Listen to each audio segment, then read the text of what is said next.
Hello, and welcome back to the Tea and Soju Cdrama podcast, your safe spot for Cdrama chatter. I'm your host, Liliana, and it's time to sit back, grab your tea, and let's chat Asian dramas. In today's episode, we have a very special episode because we are going to be doing a C drama for beginners. And what I mean by that is, I already have one of these on the podcast, but it's going to be slightly different because I haven't been a beginner for a little while, so I don't remember what it's like to be one. But we have a very special guest who has started watching C dramas this year, and she has a lot of questions, and I have answers. So that's what we're going to be doing today. Just some housekeeping before we get into the episode. If you like the podcast, please like, share, and subscribe on the platform you listen on. That really helps the podcast reach other listeners. For more content, check out Patreon, where you can find behind the scenes, first impressions, movie reviews, and more.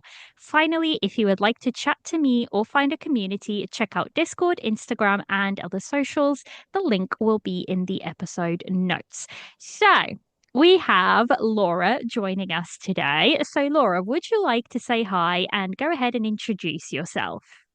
Hello, it's lovely to be here. Thank you so much for having me. So I'm Laura. You might be able to hear from this accent that I'm Scottish, and I am a mum and a musician and a music teacher. And I discovered C dramas specifically, actually, early this year, so I'm super new to things. And actually, this podcast has been an absolute godsend for me in terms of being able to find community. So I just want to say from the outset, thank you so much for that, Oh, because you have also been so generous with your time and with your recommendations and with your community and with sharing that. And honestly, it's really made me feel a lot less alone. So I'm just going to get that out of the way, and I hope you keep it in oh, there thank because I'm you. sure there are other people who I feel the same as will. me. I will. I've always said, like, community makes the best. I think it's one of the best parts of being an Asian drama watcher is like finding people that share your passion. So I'm glad that that's what Tea and Soju brings because that's what I wanted it to be, and I'm glad everybody kind of like finds that in on the podcast. Yeah. And actually, in general, the Asian drama community I have found to be super Mm. warm and really welcoming and really not Hmm. very much gatekeeping and things. It's been really, No. really nice. So it's been lovely. But anyway, so that's me. I'm Laura. And yeah, I started watching in about March time this year, which I don't Hmm. know if there are any other teachers who listen. Certainly in Scotland, anyway, March is just a crazy time of year. It's when all of our deadlines for the SQE, for exam materials, for everything Mm. all come to a head, and we're chasing kids here, there, and everywhere. And your brain just gets super busy. And I was in that, you get in those funks sometimes where you're watching Yeah. TV and you're flicking and you can't work out what to watch and Mm. you don't really have the energy to make a decision.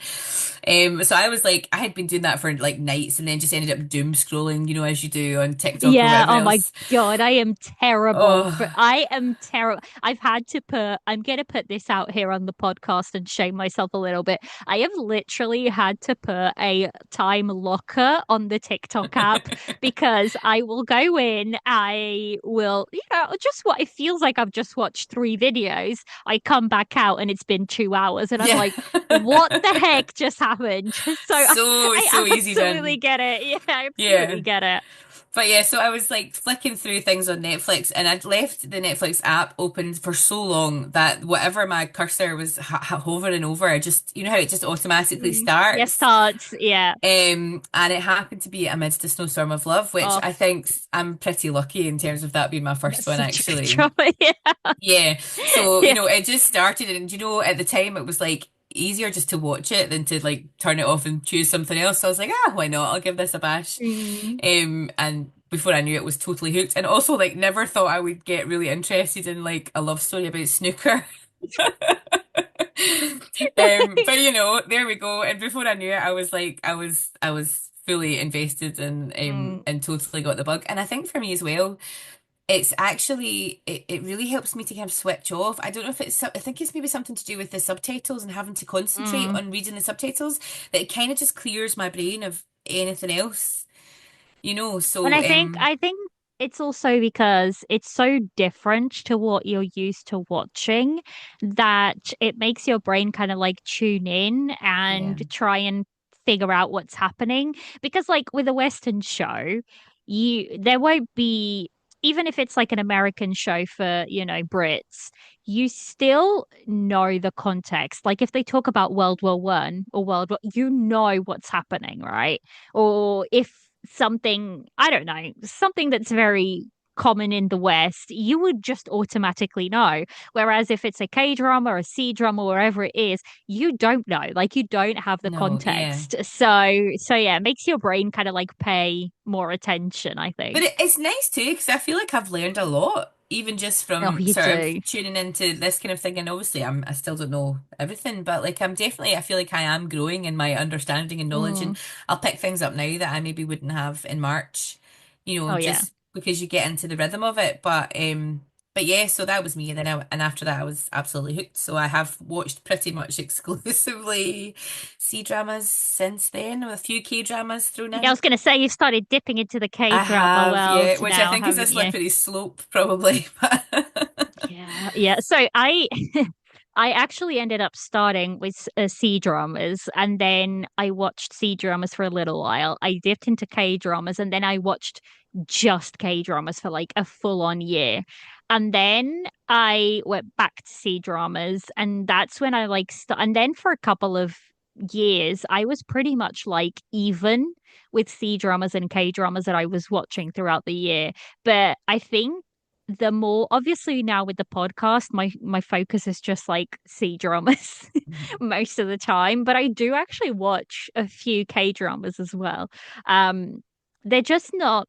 I think I think K dramas. Oh, you actually have a question about this later on, but I think K dramas are just not as good as they used to be. And I think people who were watching in 2016, 17, 18, 19, even 20 know like what I'm talking about. That although the budgets are higher, the quality in writing is like lower. I think a lot of people think that for K dramas. So yeah, but even so, there's really good ones out there. Like K dramas are just as good. I never say like some people be like, "Oh, K dramas are better," or "See," I'm just like, I don't care which country they come from. If it's a good drama, I'm all up for it. Like, yeah, why exactly. choose?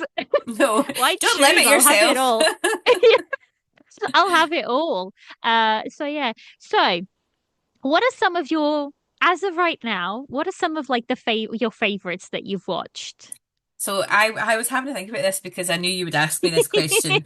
And it's actually really hard. I mean, I haven't watched obviously nearly as many as like as others, but Oh, I think that I have to throw this in there. I was it's coming up to 6 years that I've started watching dramas. And if you use my drama list, they have a little tag, they have a page where they tell you the amount of dramas you've watched. I hadn't gone to see mine in a while because I look, I watched through the pandemic. I was literally I couldn't go on holiday. I couldn't go home. So I was home for a long time. And in that year alone, I think I watched close to 300 dramas in a year wow. because I had nothing. Look, I have no kids. I couldn't go No anywhere. judgment, no judgment. I could easily, if I had the I time in my life, I could easily. And I'm a binger. Like at that point, I was a binger. Like I was watching a lot. So I looked on MDL just because I was looking for something on that page. And I glanced at the number and I was like, I don't even know how that happened. But it's coming up to like 990 dramas that I Oh have on wow. there. And I'm like, oh God, You'll have to mark it when you get to 1,000. with You'll a need to mark thousand. it. You'll have to do something for that. That you need to mark that somehow.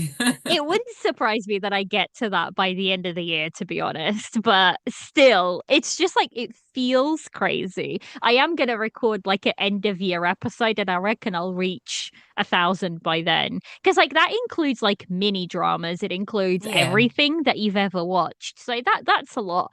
But yeah. And the But you thing know is, what? half of them, half of them I don't even remember watching. It's just not great. It tells you how bad they were if I don't even remember watching them. Well, you can't win them all, can you? And No, you definitely can't. I think if it gives you joy, then you should always shout about it. Absolutely. So, yeah, so Absolutely. anyway, to answer your question, how I did have a think about it and I've narrowed it down, but I'm not sure how I've narrowed it down to five. So obviously, Amidst the Snowstorm will always Yeah. now have a special place in my heart because it was the first one. It was the one Yes. that made me fall in love with sea Mm-hmm. dramas. Mm-hmm. And also like again, Wooly, It's like Roulet. Enough said. yeah, I mean yeah, we all so we all know how much of a fan, a Roulet fan I am. I've been here, yeah. so that's all I say when people say it's Roulet, and I'm like, enough Yeah. said. Like no I'm right there explanation with you. needed. Yeah, right there with you. So yeah, so that's definitely up there. And on the subject of Wooly, also I have to mention Love Like the Galaxy because I love like oh, the galaxy. and that one combines like another of my absolute Yeah, favorites. with Zalushi. Zhao Lucia. Yeah, Yeah, I think she's incredible. she's And I so think talented. she's got such range. Like she's just Mm, amazing. And that one, I mean, it's a commitment that one. It's a big commitment because it's a lot of episodes. yeah. And it is a slow burn, that one. But It oh, the it's payoff that you snail get. paced. It's Yeah. snail paced. I always tell people it's funny because I was recording with Sarah from K-Drama this yesterday. She has a podcast, and I tend to go over and kind of give her like a rundown of C dramas in that particular year. And it happened last year, and it was like her listeners really loved the episode, so I came back and did it again this year, and we were talking about it, and we mentioned Love Like the Galaxy because she watched it this year as well for the first time, and she said, I said to them, look, it's snail paced. You just have to hang in there because in the first 26 episodes, these two have about 10 minutes total Yeah. screen time together. But I always say, if you hang in there, this is not one of those that is gonna fake out. It is gonna give you one of the best payoffs Yeah. you Yeah, will for ever sure. receive. So Hmm. just hang it. You just got to hang in there. Just trust me. Do you know, I watched the like last half of it, so like the where it really starts to ramp up on a bank holiday weekend. I can't Yeah, remember why, but my kids weren't home and I think I spent a whole Sunday from like the minute I got up till about midnight and I finished such it a in good one day. day. Yeah, Honestly, it was the best. It was brilliant. yeah. But yeah, so that one definitely that one's pretty epic for me. Um I know this one is a really cliche, obvious choice, but I have to say Hidden Love as well. Yeah. Again, like that was my first meeting of my girl Zhao Lushi, Yeah. and yeah, I mean it's just everything you want, She's isn't it? great. Like it's Yeah. just like total green flag man. Mm-hmm. Age gap done really well. Yeah. You know, all the lovely, sweet, romantic stuff that you could possibly Mm-hmm. want. You know, characters who actually don't mistreat each other ever. It's just a nice Really? watch. Uh-huh, yeah, it's just really lovely. So yeah, I have to give you that one. And then I'm struggling now because I thought that I was all about Zhao Lushi, but now I've met Bai Lu and Welcome. yeah. So now there's some competition. But so obviously there's one and only and forever and ever, which one and only just broke me so much. But It's soul wrenching. but just beautiful though, beautiful. Mm-hmm. Mm-hmm. And also shout out to an age appropriate male lead because I do find sometimes these men are quite young They're in very this young. age. They're very And young. I'm not that young, so yeah, it's nice to have someone who's the same age as me and as the Yeah. male lead. But then also now till the end of the moon, you know, And Lu Yunxi is age appropriate because he's he's the same age as me, 34. I think. He's the same Yeah, age. I think, Yeah. yeah. So he's yeah, and they have amazing chemistry. I would say like for their Those two. chemistry alone, yeah, Bloody like fire. it's insane. They're rumoring. They're rumors. There's rumors that they're going to be starring in another drama together, the two of them, and it wouldn't surprise me because those No, two, like, people just want to see them together again. just the heat between them. Like even when it's not Crazy. romance, it's there's just Yeah. such like a palpable. thing between them. The thing is, Bailu, Zhao as well. I think it's the two of them. Other actresses too, but I think for me personally, it's the two of them that are pretty much tied together, and they do something where they bring out the absolute best in their co-stars. Yeah, for And sure. they have this ability to make their co-stars just feel so at ease and the chemistry just shines through. But when it comes to Bai Lu and Lu Yunxi, there is just something about them to Oh, the it's point another where I level. mean Zhao Lushi and Bai Lu, it's a running joke at this point that whatever drama they're doing, they get dating rumors for their co-stars. It's like it's ridiculous. It's a common thing now that they're always going to be rumored to be, Yeah, dating their co-stars. Because people don't understand that sometimes people just click and work together really that's well. it. But It's good but actors. yeah, they're just good actors. But even so, I think if you look at the behind the scenes, both Sao Lushi and Bai Lu are very fun people to be around. They Yeah. are very life of the party type of people, very outgoing. So I think that really helps a lot in making people around them feel very comfortable. And that just brings out the best on screen kind of chemistry. But yeah, there's just something special about seeing Bai Lu and Lu Yunxi work together. Oh yeah, I totally agree. And then I have got a couple of special mentions. I know that's five, right? But then I Oh, have go also put for other it. ones that struck me. So I feel like I have to mention Love Between Fairy and Devil because I feel like that was like a standout Hmm. role for Wang Hidi It's particularly. best role today. It's his Yeah. best role today. Yeah. And it has like a bit like Till the End of the Moon, it has that like Shansha element that I love. I'm Hmm. a total Hmm. fantasy girly, so Me too. yeah. Also like another Wooly one, Nothing But You.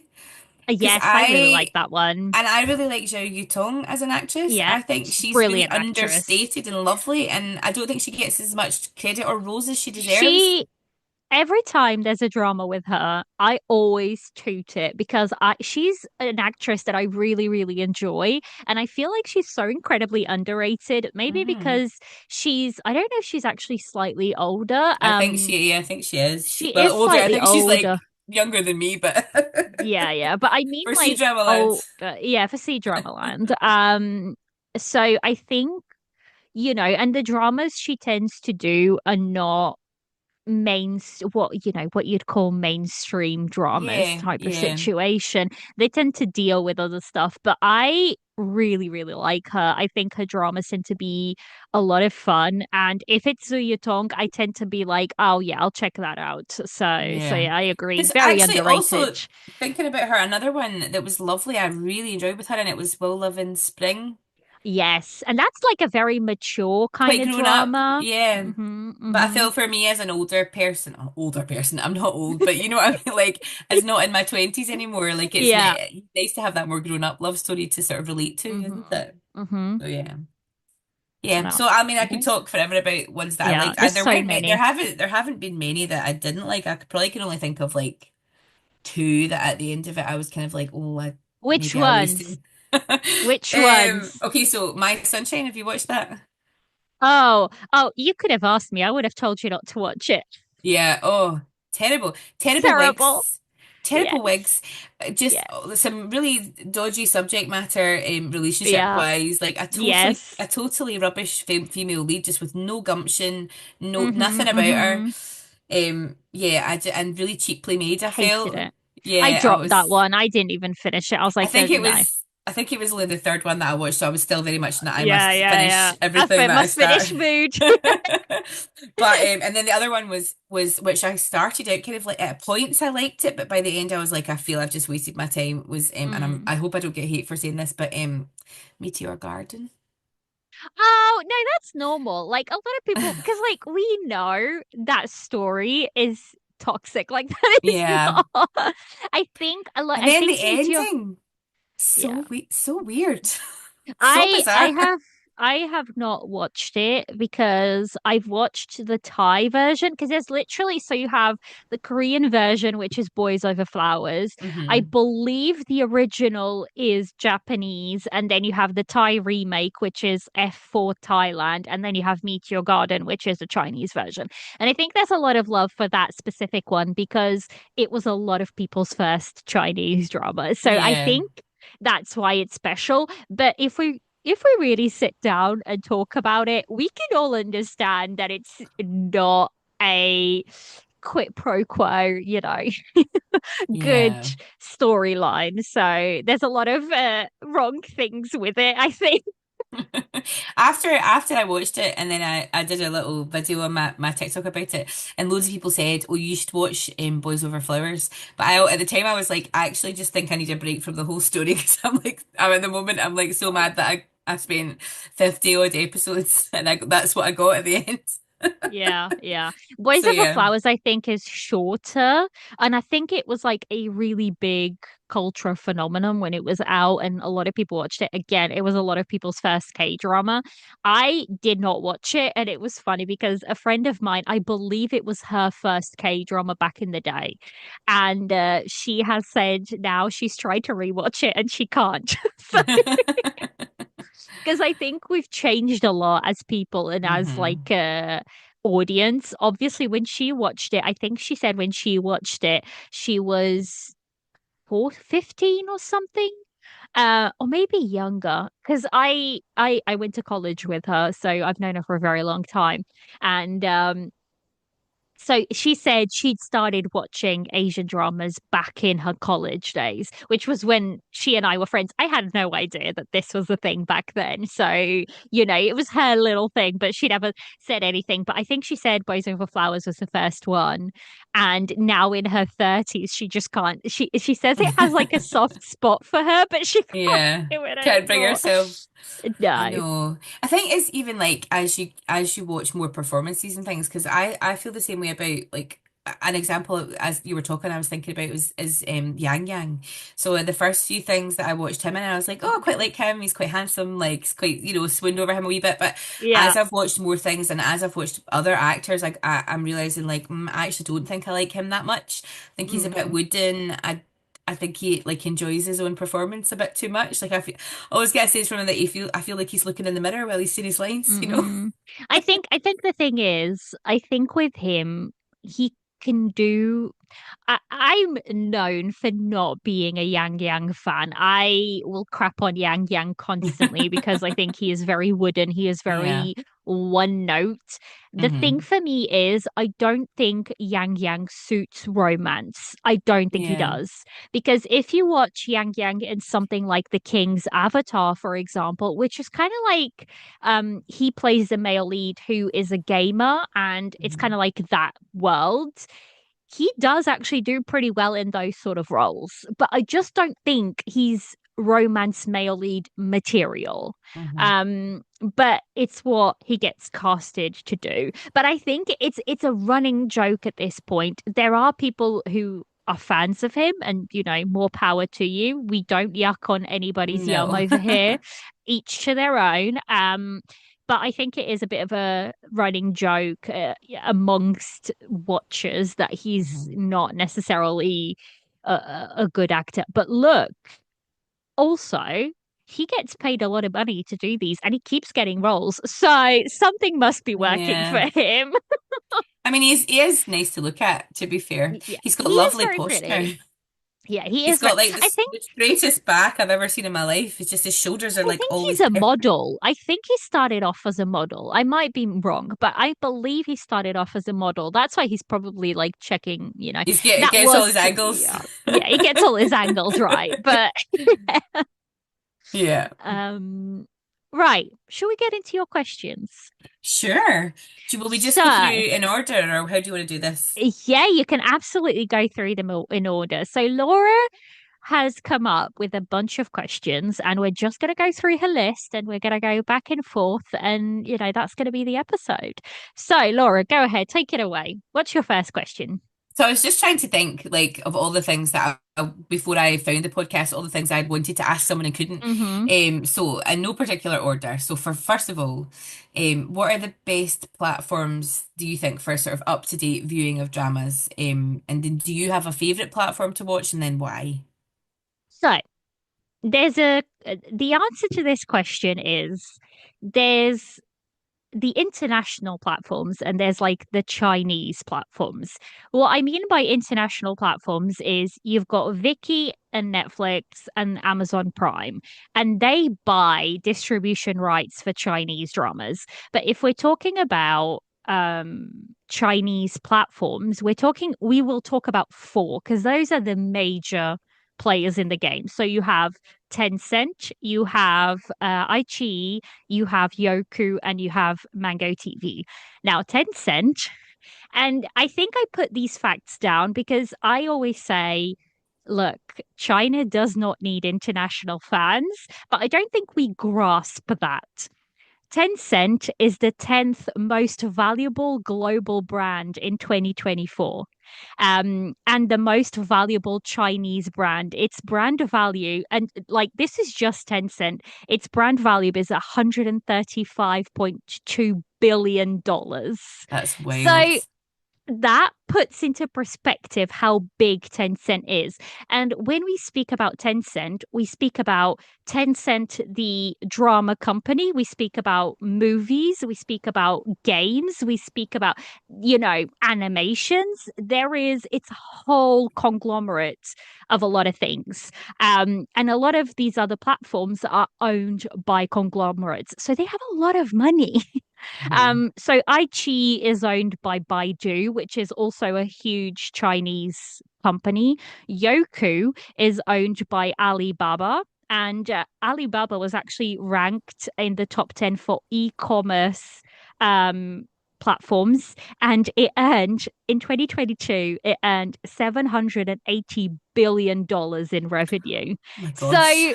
So when we say these companies do not need international things, this is what we mean. They are owned by very big conglomerates. Um, so they are run, they come from money, so to speak. Mango TV is the only one that's slightly different. Mango TV does not really care for international fans at all because they are owned by Hunan Broadcasting System. Hunan is like they have a channel, like a TV channel, and Mango TV is kind of like their platform. So there's a running joke. If it's a Mango TV drama, we all pray to the gods that Vicky picks it up because Mango TV subtitles are horrendous. They are mostly like computer translated. Oh So no. they are horrendous subtitles. You have not lived and been, in the C drama world until you've experienced Mango TV subtitles because they are atrocious. So for me personally, I have subscriptions. I don't have a subscription to Mango TV because they're horrendous, but I have yearly subscriptions to all so in Europe we don't have Tencent, we have WeTV, which is owned by Tencent. It belongs to Tencent. In America, they have Tencent, which is the same platform, but they already have an app in America that's called WeTV. So that's the only reason they couldn't have, Okay. WeTV name. So they have Tencent, but when you see it on the posters, it's the same thing. It's the same thing. WeTV is the international platform, and vice versa. Um, Tencent is like the mother company, so to speak, and then you have like WeTV under it. Um, but yeah, these companies are very big in their own rights. They have a China is huge. They have billions of people. So, they are their own little world, so to speak. When it comes to me, I if I'm just purely and not thinking about dramas, just thinking about interface and usability and all of those things, I'm an iQIYI girly through and through because I love their interface. It's so easy to navigate.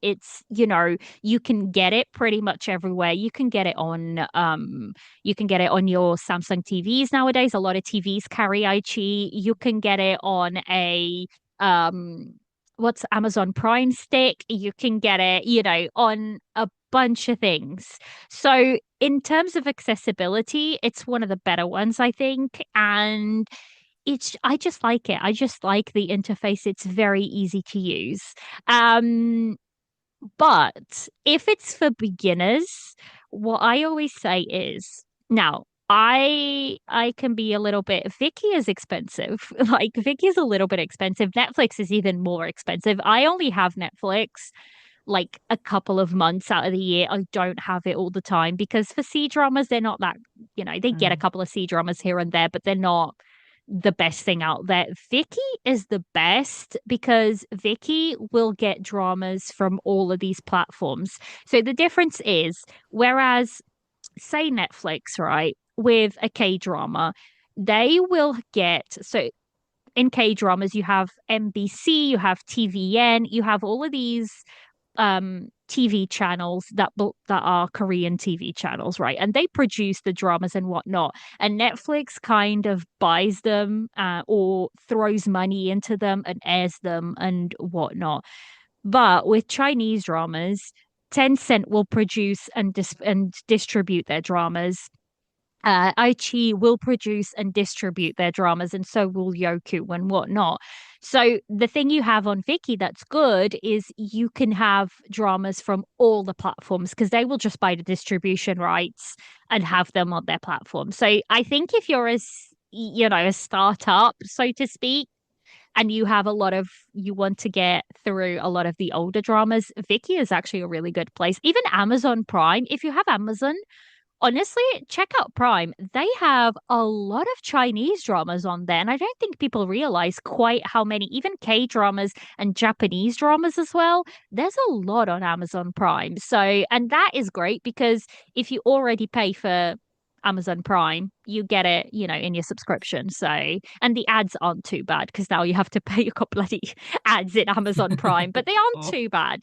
Um, but yeah, I think for me personally, if I'm just thinking about platform wise and interface and all of that, I love iQIYI. Also, I love the fact you can speed up. It's great. Whereas Vicky is still very behind on their interface and their, you know, platform as a whole. I think they could be revamped and brought into the 2024's era. But as a beginner, I think Vicky is a really, really good place. It has a lot of content on there. So yeah. That was the first one that I moved to from Mm, Netflix. Netflix, yeah, Yeah. yeah. Once I had exhausted all the options on Netflix and I had to go elsewhere, that was the first place I landed was Mm, Vicky. Okay, so on the subject of production companies and things then, do you have any feelings on sort of which production companies make the best dramas? Like, and are some higher budget than others? Are there ones that like do really good modern dramas, but others that are better with the mm. historicals, that kind of thing? I think it just depends. So, like I said, so these companies, they produce and distribute themselves. So they do everything in-house, as opposed to other places where a production company will make the drama and then somebody else comes in and distributes it and whatnot. So for C dramas, they kind of keep everything in-house, which is kind of smart because they put the money in and whatnot, and then they reap the rewards, so to speak. But I think it just depends on what happens in a given year. I think they're all very capable of doing good historicals. I mean, historicals, you can get good ones in every platform because they are Chinese bread and butter, so to speak. Yeah. They're some of the best ones they do. Um, if we were to say, for example, last year, I would have said historicals, Yoku did the best, followed by HE and then Tencent. This year, we've been a little bit all over the place, so we don't know. Um, so in terms of that, it's really hard to say because it just depends what we're gonna get in the crop. And I think all three of them have the ability to, do stuff because they all have it all comes down to money, doesn't it? And they all have Hmm. pretty big pockets. So then once you know that, then it becomes a case of, is the cast good? Is the director good? Is the screenwriter good? Is the source material they're adapting from good? So I think it's like a culmination of all of those things that then kind of make it or break it, Yeah. in essence. So yeah. Oh, that makes sense. Right, okay, so then this is okay, so this is especially for you, the drama oracle, because I feel like you've got some kind of weird sixth sense. So I just need to know where do you get all your information? Because So it's really hard to find, like, because obviously a lot of it will be in Chinese that you can access on, and if mm, you're not on like Weibo or what's the other one? Wait a minute, if you're not on the Chinese Douban, platforms, don't yeah, Douban. then it can be hard to find So accurate information. you can actually use Weibo as an international because they have an international app that you can download. It's not easy to use. Like, they do not make it easy. They do translate a lot of things. I have tried to use it, but the thing is, everything is so spread out. So when a drama is announced, right?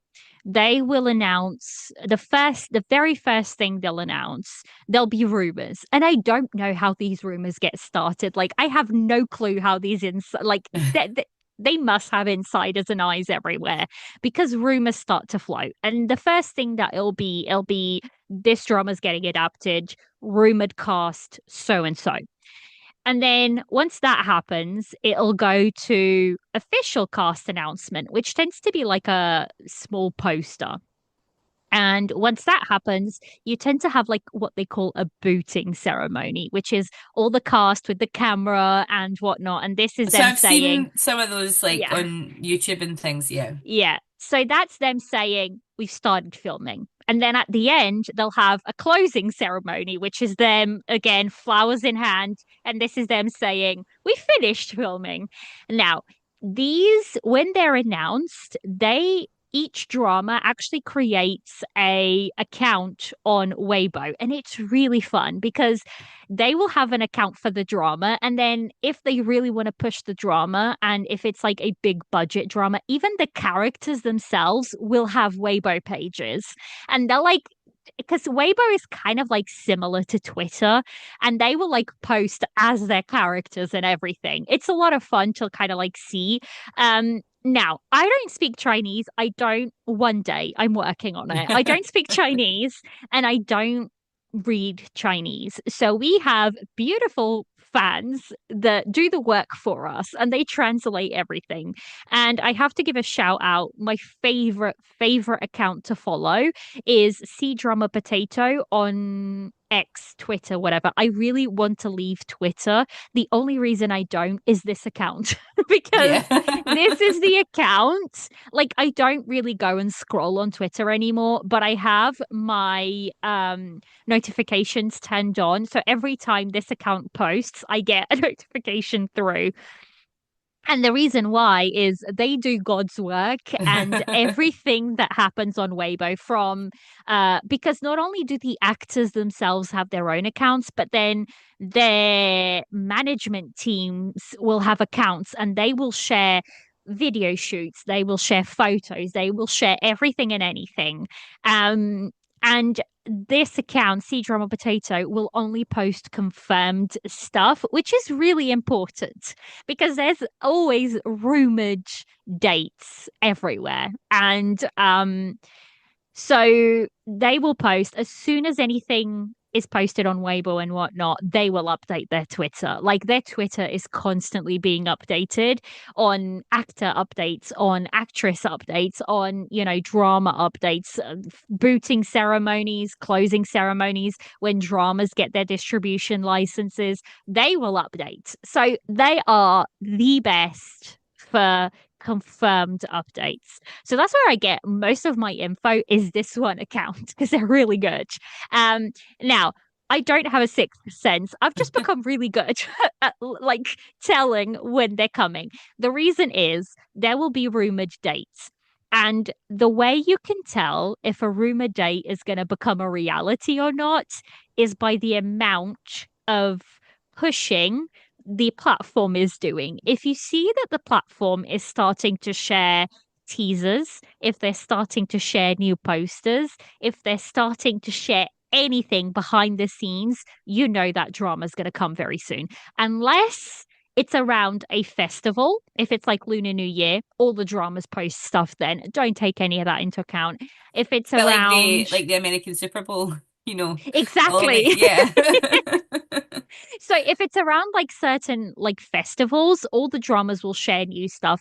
If it's around, so once a year or twice a year, the companies will do like a conference. And in those conferences, they will share everything they're working on. And that's kind of like to attract attention and to attract investors to come and invest in the dramas. Don't take that into account either, because, that's just them trying to pull money in. But if you start seeing new posters, new behind the scenes, constantly being updated, you know you're about to get a date. So that's just how I know. Like you just kind of become aware of like, yeah. Experience. A little bit, yeah. Still, though, we very much appreciate the updates. It keeps us Oh, all right. yeah, it does. It does. Right, okay, so moving on to something a wee bit different then. I was just curious if you feel there's a difference in the kind of fan culture surrounding Asian media compared to like Western media. I feel like we notice it too. Like I've also had a bit of a K-pop awakening, and I think it's the same in Hmm. K-pop, and it Yeah. seems to be similar with the Asian dramas. Like I wonder Mm. what your thoughts are on Um, that.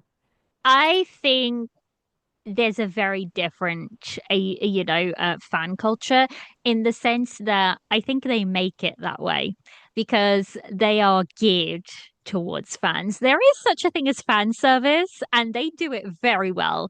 Like I Mhm. think it's even more prevalent in K-pop because in K-pop they know they're doing fan service, Yeah, even if yeah. if you've seen their fan meetups and Mhm. whatnot, it is fan service to a T. Now, I think this is where it gets similar. Like, imagine football fans. It's the same thing. They're going to watch the games. They are buying shirts with the football players' names on it. They'll buy something that a football player will endorse. It's the same thing. It's just that Western have these eyes put on that it feels like, especially for example, if you're a BTS fan, if you're, Stray Kids fan, whatever it may be, they will have these, oh, it's just, women and their fancies and woes. And it's like, it's the same thing as you being a football fan. I mean, Yeah, it's yeah, literally the same thing. But I think the difference is, whereas in the West, I don't think celebrities really cater to their fans that much. The one that yeah, I would probably say that does is someone like maybe Taylor Swift, who I think she does cater to her fans a lot. Um, in Asian dramas, Asian K-pop, whatever it may be, I think they do it more purposefully, and I think they do it in a way that kind of makes you want to be part of that, yeah, community and whatnot. So yeah, I think it is different, but fandom is just a thing that's been around for yonks. I mean, just think of the Beatles. I mean, yeah. Beatlemania. exactly, exactly. It's the same damn thing. So Yeah. I think fandom It's just makes you feel part of a community. And that's like ultimately, I think people like feeling part of something. So yeah, but I do yeah. think it's different because I think they make it that way. I think they make it more appealing to be a fan by, doing a lot of fan service, which I don't think is something that the West does that much. So Yeah. I think that would be the biggest difference for me, I I think. think where it becomes difficult is when you get that little subset of fans who can't understand the difference. Hmm. You know, That I think that's the danger because there is being a fan of something, and then there is being obsessed with something, and then, there's a blurring of lines. Like, yeah, I can be I'm a fan of somebody's work, but I don't want to know their personal life. yeah. It's Mm, none of our business. I don't need to know. Exactly. It's none of our Yeah. business. And if that person does something wrong, then I will choose to not support that person. Yeah. I think people, and this is something that I think it's worse in K-pop, but I think it's regular in all of Asia, is that actors, actresses, K-pop, I think K-pop idols are get the worst of it, is that they are Yeah. put on this pedestal and they can do absolutely nothing wrong. They can have like not a single hair out of place that, they are judged for it. And it must be incredibly difficult I to mean, be, the pressure for, I it mean, must be just for their massive. mental health, Yeah. just to be so Mm. scared that like any little move you make could be the end of your career, you Yeah. Yeah. know? So I think that's the darker side of it. But Yeah. it's unfortunately, I wish you can be a fan of something. And most of us are. That's the Yeah. thing. Most of us understand the boundaries. But I think there is, like you said, a select few. And I think it's changing a little bit, but I believe, like, especially with K-pop right at the beginning, they would, you know, um, market people as like the perfect boyfriend material or the Yeah. perfect girlfriend material. And I think that's shot them in the foot in the sense that that's what people kind of become obsessed with. And Hmm. that's not healthy for for the fan or for the Yeah, for idol. anyone. Yeah, it's not healthy for anyone. So, but unfortunately, I wish it wasn't a fact because look, I say, for example, for Bailu, I love Bailu because she seems like a fun person, but I don't know her. This is not somebody I know. She's not my friend. She's Yeah. just someone who I admire her work. So anything, if she were to come out tomorrow and I've done something wrong, I will be like, well, that's too bad, unfortunately. But I wouldn't be upset about it because it's like, well, she's not my friend. I don't know her. So, Yeah, and I think the feeling of disappointment is normal if you find out that someone that yeah. you admired has done something that, not great or whatever else. I think that is Hmm. a normal thing, but then I think the healthy thing to do is to go, oh well, that's Move a shame on. that I Yeah. can't enjoy, and Yeah. then I'll continue to live my life. And I don't have to, Exactly. Yeah. yeah. But I know it is Mm, it's difficult. You do feel for them. I think that is a lot of pressure. But yeah, like you say, being a fan's actually a wonderful thing and it can really make you feel part of something. mm, And I think anything that gives you happiness you should shout about, you know. absolutely. Okay, so we touched on this a little bit, but I've just put a question here about censorship, just to ask if you could explain a little bit about it and sort of the ways that we're likely to see this in dramas. So this is actually really hard for me to talk about. I have wanted to do a censorship episode for like since the beginning of starting tea and soju. But first of all, it is really hard to actually access anything about it. Even in China, it's really hard and the rules constantly change. Now, not speaking Chinese and not, reading it is obviously even more hard because anything that you would go through on like a Western site, I always worry that it's going to come with a Western bias. So, unless it's coming from like fans who just happily translate and fans who are in the community and also enjoy Chinese dramas, then I don't like to trust it because you would like to think that media and news and whatnot are not biased, but that's Yeah. not the reality of it, is No. it? And unfortunately, there is very much a preconceived notion about China.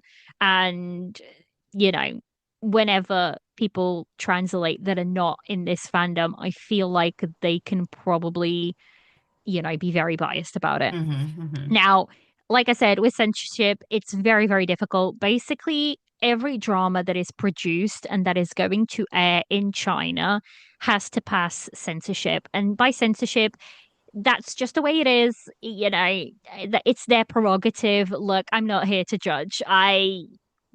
Yeah, I'm not one to like bring politics in, but I'm not one to judge. It is what it It is. is it is what it is, exactly. And so they have to have they have to go through censorship, which is basically a set of rules set by the government, or their government equivalent, whatever it may be. I don't even look into that because I'm like, I'm just here for the happy thoughts and media. Look, just because I feel like if I start looking, and some people may call it like uneducated, or they may say that, you know, that's not a great way to look at it. But at the end of the day, I just want some enjoyment. And if I start looking Yeah. too deep into it, that might not No, end up being the ignorance case. is bliss sometimes. Yeah, yeah, exactly. So basically, it is a set of rules set up that dramas must abide by for them to get a distribution license. And once they get that distribution license, that is like the final step. It means they have green light to then be aired. If they do not get that distribution license, they will not air. It's as simple as that. And it keeps constantly changing. It's just whatever censorship deems is correct for that time and place. So I remember there was one time where they couldn't have aliens, like no aliens whatsoever. Does it make sense? No. Do I like I don't know. They can't have fairies. Like Yeah. I don't know. It's just whatever it feels like. Because I think it's become a running joke because it feels like whatever they fancy in that time period. Um, I mean, part of censorship is the fact that, for example, we touched a little bit, I think, earlier on. I don't remember if we touched on it before we started recording or not, but it's BL, for example. No Yeah. BL is allowed. No BL adaptations are allowed. They're forbidden. So if you have a drama that is based on a BL book, forget it. BL writers, for example, they don't know who BL writers are. Like they write under pseudonames. Like you don't know who they are for their own safety. You Yeah. just don't know. Um, so, you know, it's the same thing with episode lengths. They used to be able to be 60, 70, whatever episode account they wanted. 2 years ago they said no. It has to be 40 episodes or split into two parts. And companies are like, that's fine, that's fine. We'll pick one, we'll air it for 40 episodes, and then we'll we'll call it part one, and then the next day we'll start part two.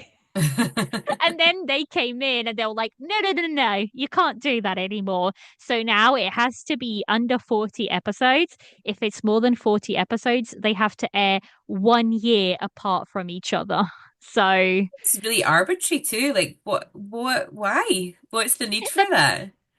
well, I think it's because a lot of them were waterlogged and Okay. they can really stretch because the more episodes a drama has, the more spaces for Yeah, advertisements yeah. and the more money it comes in. So I think a lot of them became waterlogged and they were complaining that people were spending too much time watching dramas. So they decided to cut them down, right? Not an I efficient don't enough know. population. No, no, I don't look. I don't know. They do what they want to do. But yeah, so that has to be, and they also have a time limit. Episodes cannot be longer than 50 minutes. So there you go. There we go But then. there's, yeah, that it is what it is. I don't even try to keep up with it because, like I said, it's constantly changing, and it's not like it's public knowledge. So some things you know about, and others you just don't. So I Yeah. always give C dramas a lot of grace because just for them to air, they have to be like Jump through and then so many hoops. yeah, and then you have to pray to all the drama gods that nobody gets a blooming scandal. Oh. That's another thing. If you evade your taxes, you get cancelled. But that Oh. is one of the things that drives me absolutely bonkers. You earn a lot of money, just pay your goddamn taxes. Like, Why would you even put yourself in that position of like risking your for a few, a wee bit more money? I mean, when you already, just yeah, pay your I'm goddamn with you. taxes. Yeah. See, I get very frustrated because then all the hard work that was done by everybody else kind of gets wasted. And Yeah. that's not fair on everybody else. Just pay your goddamn taxes. It is not that difficult. I think that must be so frustrating as well for creative people these people who make the art. in China, to to not have that freedom to really to Yeah. fully, It's There's one director who I can't remember his name right now, but I feel like he's cursed because he's had three dramas that have had like oh. scandals. And it's just like, I think the man just will never work again because at this point he's just Well, like, no one will I want to work with him. exactly. They'll feel like it's him or something. But yeah, when it comes to censorship, I just feel like I don't know enough. And that's why I haven't really done an episode on it. Because if I were to do one, I would want to be completely informed because I don't want to pass misinformation. I just feel like it's a really big topic. Um, but yeah, it just keeps changing constantly. And that's why it's also very hard. You just have to know it's there Yeah. and that it's constantly changing. I mean, there's not a lot to do about And that. just know to give it a bit of grace, like you say. Yeah, Yeah, yeah, for yeah. sure. Well, this one is just a wee silly one. This won't take very long, this one, but it's just a silly question of, do you think that as you watch, you get better at reading between the lines? Like, I think that is kind of along the theme of censorship, but like, I'll give you an example. So, the first one I watched, Amidst a Snowstorm, it's all obviously because that's just the way they are, and now I know this, but Mhm. it's all very PG. And then, like, at some point towards the end, like, sorry, well, I'll just give a quick spoiler alert in case anyone hasn't Yeah. watched it. Um, they're suddenly out of nowhere, she's like, oh, I think I could be pregnant. And I was like, when did they do that? When did So that happen? you don't get to see it. You never get to see like there have been a couple of dramas which are a little bit more risque, but you know, Yeah, you but don't get like, to see much of it. but You now, do get better at it. You but do like, get better yeah, at it. on the rewatch, like I've gone back now and I think I've pinpointed the moment Yeah, where it's where meant it to is. happen. Yeah.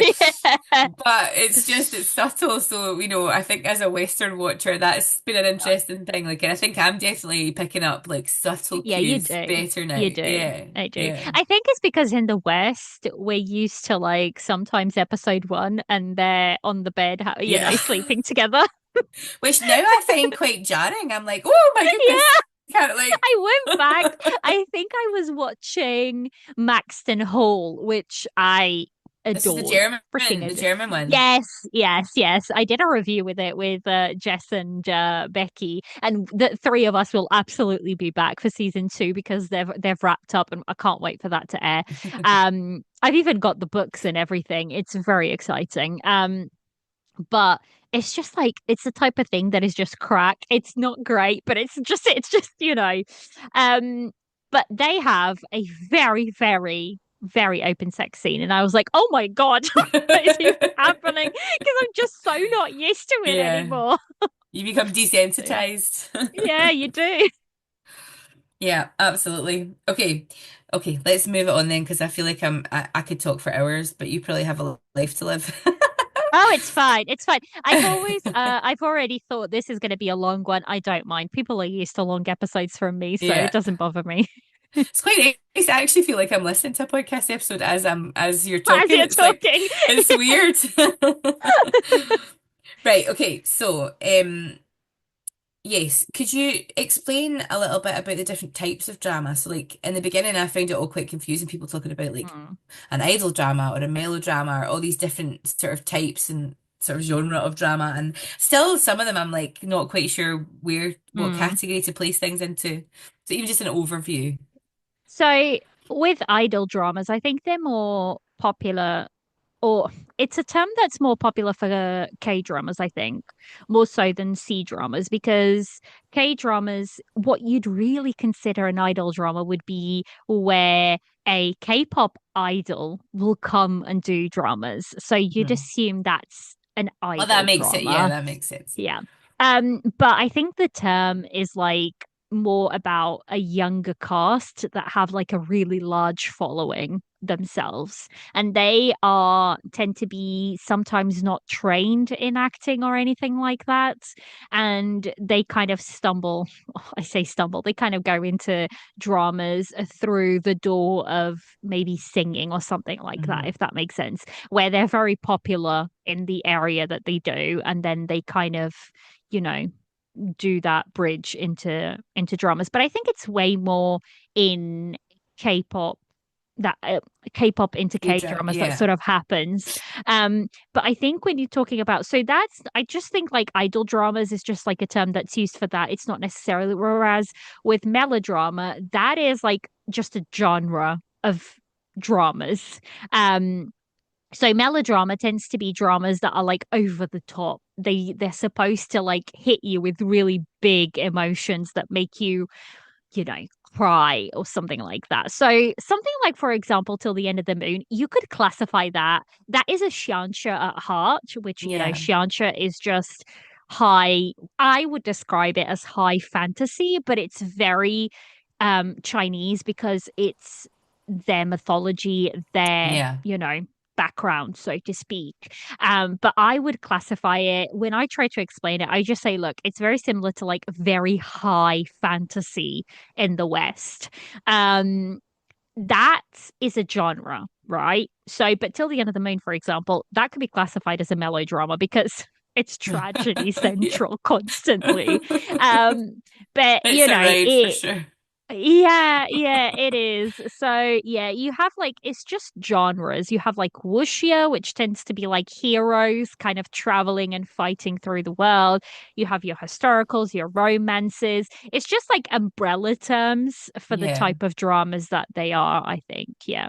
And that was something that confused me in the beginning as well, because that sort of term historical, like if we were going to describe something as being historical in the West, we would be thinking it's a true story or something from history. Yeah, no. Whereas really in Chinese drama, it just means like a period Yeah. drama, right? So something that's like Yeah. costumed rather than like something Mm. modern. Yeah. See, I did a episode on historical dramas and I've said to me, for example, Xianxia, I don't class that as historical. That to me is fantasy and it's different. They are in period costume, but it isn't necessarily historical, I don't Yeah. think.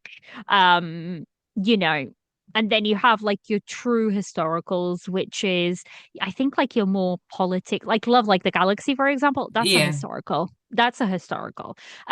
So I think like historical is now used as like an umbrella term for anything that's period costume.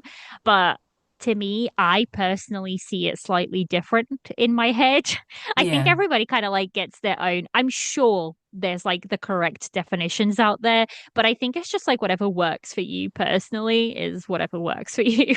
That's it. Yeah, exactly. I guess it's just another one of those like little barriers that as you come into the world, you're like, oh, I feel like I can't join in on the Yeah. conversation because I don't know really if I'm saying the right things or, Yeah, yeah, but generally like, or in my experience anyway, I found if I have tried and I've got things wrong, that people are usually very kindly will yeah. say like, oh, actually, this is and they don't do it Mm-hmm. in a way that makes you feel excluded, No, you no. know. So, so yeah, that's nice. Um, Okay, so you asked me about my favorite dramas. I'm keen to know sort of I think I know some, but your favorite actors and actresses, and are there any that you would recommend specifically for first time watchers, like gateway actors and actresses to get you into I C-drama? mean, anything by Liu Zhaolushi is Yeah. really good.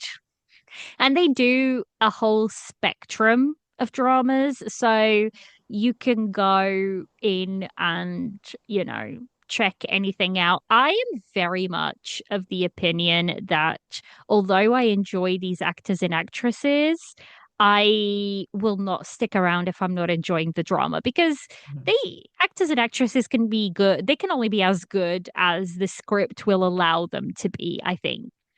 So it's a combination of like directing, writing, acting. The three of Mhm. them culminate into a really good or a really bad drama. But anything by Liu Zhaolushi is really good. Like, you know, and then it just depends what you as a person enjoy. So what I tend to ask, if anybody ever asks me for recommendations and they're coming in for the very first time into Asian dramas, I just ask them, what do you watch like, what have you watched previously that if you liked? You like Western. I just asked Mhm. them if they say Game of Thrones, I'm going to throw them straight into historicals or Yeah. into fantasy. If they say they like, I don't know, I haven't watched Western shows in a really long time, guys. If they say they like, you know, CSI or whatever like that, then I'm going to throw them into a crime show Yeah. because that bridges the gap. I think a lot of it is more genre based. I think Hmm. it's easier for you to jump into a genre that you already know and like and then branch out into other stuff Yeah. rather than jump in to a completely different thing and you're so out of your depth that you have no clue what's happening. And then that can actually work against people. It can work really well sometimes, but sometimes it can like push people away. I mean, for me, Ashes of Love is high fantasy, and I am a high fantasy girly through and through. I've read fantasy my whole life. The dramas that I've watched were all fantasy based. So it made sense that I really enjoyed that aspect of it. So yeah, but as for actors, I mean, Wule. He's a good introduction Oh, anytime. yeah. Sangling her, I really like him, Oh, he's and lovely. He's he is, lovely. he is. Isn't he And just lovely? the thing is, I adore the fact that I did an episode on him, and I got a few messages of people going, he has a master's in engineering.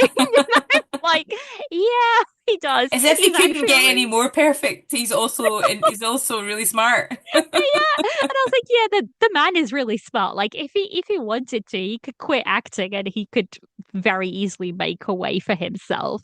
So, I feel like he's a pretty good choice. And like Wang Xingyu is a really good choice as well. So yeah, but I think all of these actors and actresses are very easy to watch dramas, but to me, they're people that I watch and I consistently like their stuff. So it's not that I necessarily follow them, it's the fact that I consistently like their work.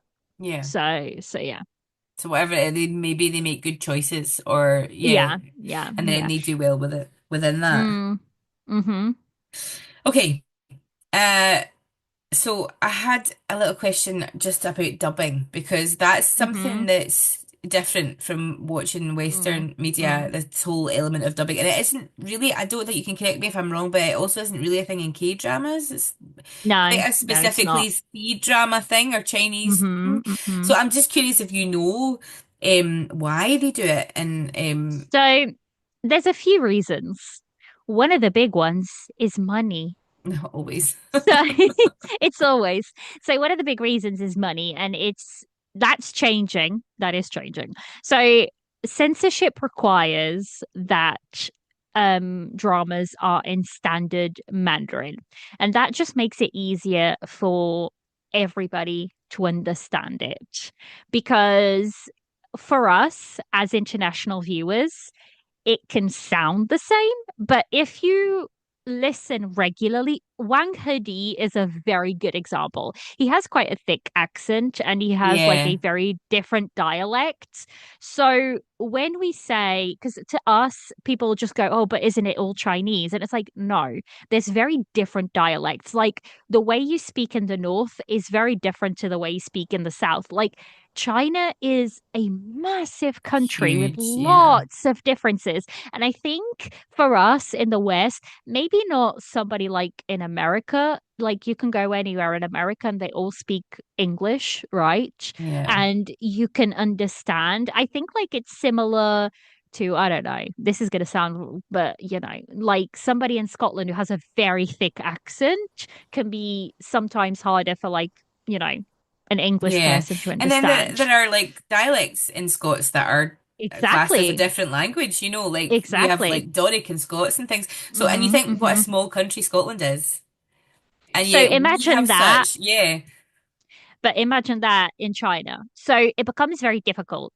And also, if somebody is playing somebody who is meant to be from a certain place, you know, they don't want them to have that dialect. So that's one of the reasons not everybody speaks standard Mandarin, or not everybody will have the right tools to use mm, their voice. Because so as an actor, I'm a firm believer that you should be able to use your voice because that is part of your skill set. yeah. But for example, Wang Hedi was dubbed in Love Between Fairy and Devil.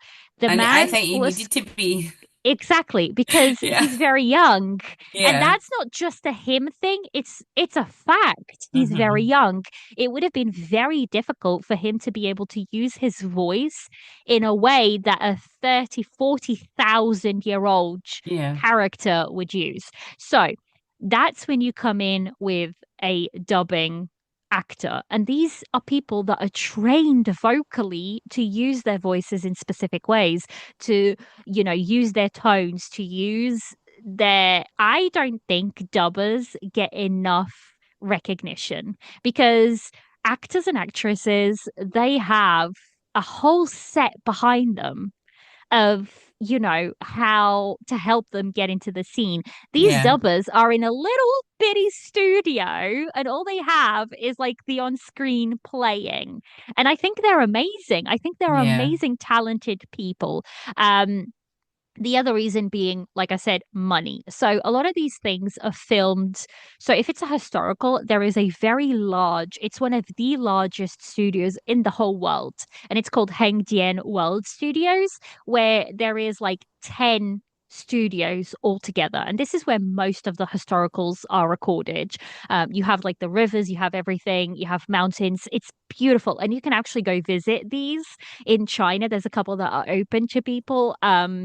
But what it means is there could be three, four, five dramas being recorded at the same time. And like sound insulation just isn't that Yeah. good.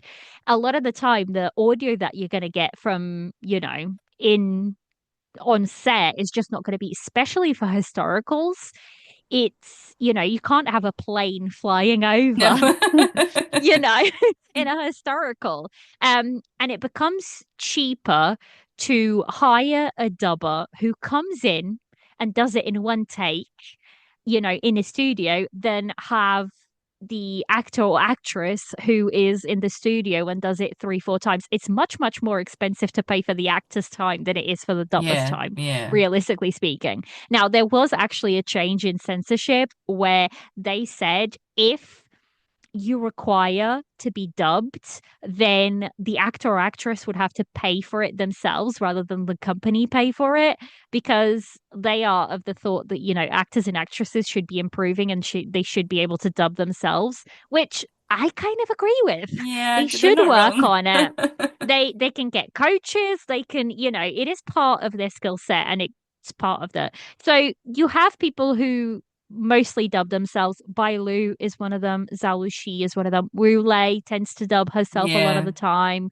Um, Although, do you know so where it can be quite jarring is because I feel mm, like she didn't use her own voice until the end of the moon. So I think, I don't know if I might be wrong, but I felt like when I I think went she did. from, did she do Let her me own voice? see. Because I can tell you. I felt like w when I started watching that, I was like, oh, that's not her voice, or it didn't feel like Mm. her voice. So that is maybe the only thing where if you get used to hearing their voice and then there's I the odd one think, that is dubbed. yeah, that has actually happened to me with Tan Song Yoon. There's one very specific drama that I'm thinking about where she's dubbed, and the voice is so incredibly different to the voice that is used by her. That is, oh yeah, no, she is dubbed. Sorry, Luyan Shi is not dubbed. Luyan Shi rarely ever gets dubbed. Luyan Shi is not dubbed, but Bai Lu is dubbed Yeah, in until the end of to the the end of moon. it. Where I think Mm. like the ones I had just watched, I had not long watched like One and Only and Forever and Ever, which I think was her voice, and then like That is her voice, yeah. Only for Love. I mean, we'll not talk too much about that one, but um, but I Yeah. think that again, that's her voice. So then when you hear, Mm. but equally like going from Love Between Fairy and Devil and the dubbed Wang Hidi to like Only for Love Wang Hidi is also Very quite jarring because different. you're like, oh, okay, Yeah, are yeah. you His less is attractive now fair. that we hear your voice? Yeah, his is very, very different. Very Yeah. different. Bless. But yeah, It's not his fault. I don't think I mind it. If it's well done, you barely notice that it's there Yeah. unless you know the actor or the actress's voice really well. But then you kind of just assume that's what the character sounds like, as opposed to assume that to the actor or actress, I think. I So think once you adjust, it's fine. Like once you, yeah, if it's fine. yeah, It's it's fine. you definitely adjust And from there. nowadays, it's so well done that you barely notice. Like you barely notice that it's done. You look at dramas from 10 years ago, God, because everything was dubbed back then, and it's Yeah. like the mouths are moving, and it's And like then you I've can see seen like there's really times where bad. they've obviously changed the dialogue in post production as Yes, well, and you go, oh, okay, it's really yeah, not even the yeah, same like shapes of yeah, what, yeah. But I have noticed that it's worse in older dramas, like you say, the yes, newer ones is yeah, definitely getting better, even in the yeah, limited amount that I've watched, you know. yeah. So yeah, okay. Okay, a subject very close to my heart, but I wanted to ask you a bit about soundtracks. Um, because obviously, I don't know, in the West, quite often they'll use like music from popular culture and Hmm, things, and hmm, but hmm. I wonder like does the music tend to be written like specifically for the dramas, or do they just become like synonymous with them? You know, and I They're know that you've written. just done like Yeah, an amazing OST episode and yeah, I you've given did. us loads of info, so probably we might be covering old ground, but if there's No, anything, no. I didn't talk about that actually. That's a really good question. They are always written for the dramas. So places like, and this is why I don't like watching dramas on Netflix. Other platforms do it. So Vicky will absolutely always translate the song lyrics, and so will iQIYI. WeTV I think also does, and so does Yoku. So those platforms they translate all of that. Netflix does not, unfortunately. Mhm. I don't think. I might be misremembering. No, they It don't. They doesn't, definitely, yeah, it right? doesn't. Right, because I haven't watched a Chinese drama on Netflix in a really long time. Um, but they do the platforms that that do translate, if you read the lyrics you will see that it ties in with everything that's happening in the drama because they are written specifically for the dramas all the time. Like they don't pull from popular songs and Yeah. stick them in. They are written for the dramas and then they become the OST. So yeah, that's And then something that's very unique.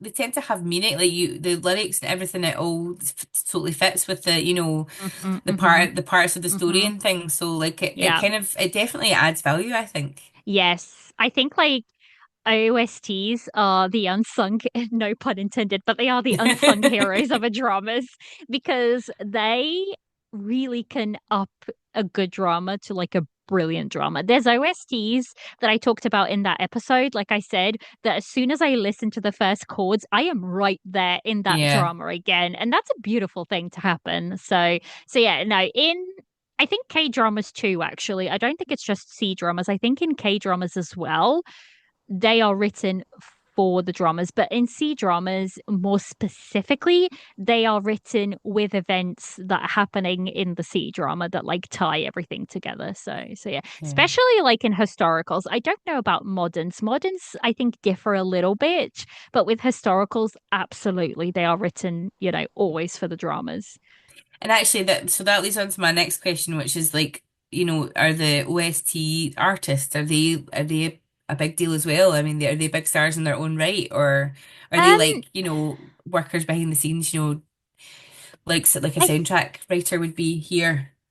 I think you become to know them, and I think it depends. So, for example, somebody like Lu Yuning, he's huge, but he is known for being an actor. Like it's funny the amount of people that, and I think internationally, I think it's very different in China. People are way more aware of like who's who in China, whereas internationally, unless you're tuned into that world, I don't think you'd know. But a lot of people, like when I did that episode, like Lu Yuning is one of my absolute favorite singers. Like the man is just a chameleon. He can do it all. Like he can do rock, he can do rap, he can do ballads, them and he can do them all ridiculously well. Plus the fact that he will jump on a live stream and sing to his fans for like 6 hours straight is insane to me. And he will just do it like nobody tells him to do this. So, like he will just do it because he wants to.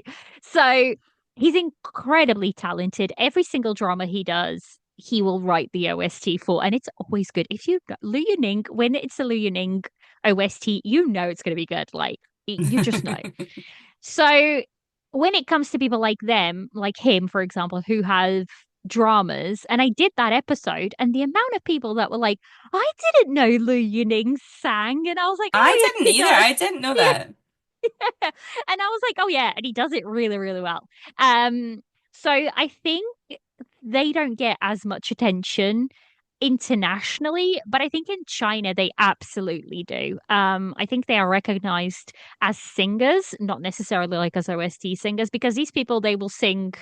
That's like their profession, right? So it's the same with like Zhou Chen. He is a very prolific, like his songs are amazing. Like the range this man has, it's like I feel like he sings higher than women, and I feel like that's difficult for a man to do. Um, but for example, he does a lot of variety shows, for example. So people kind of know him from that as well. But I think in China they are known.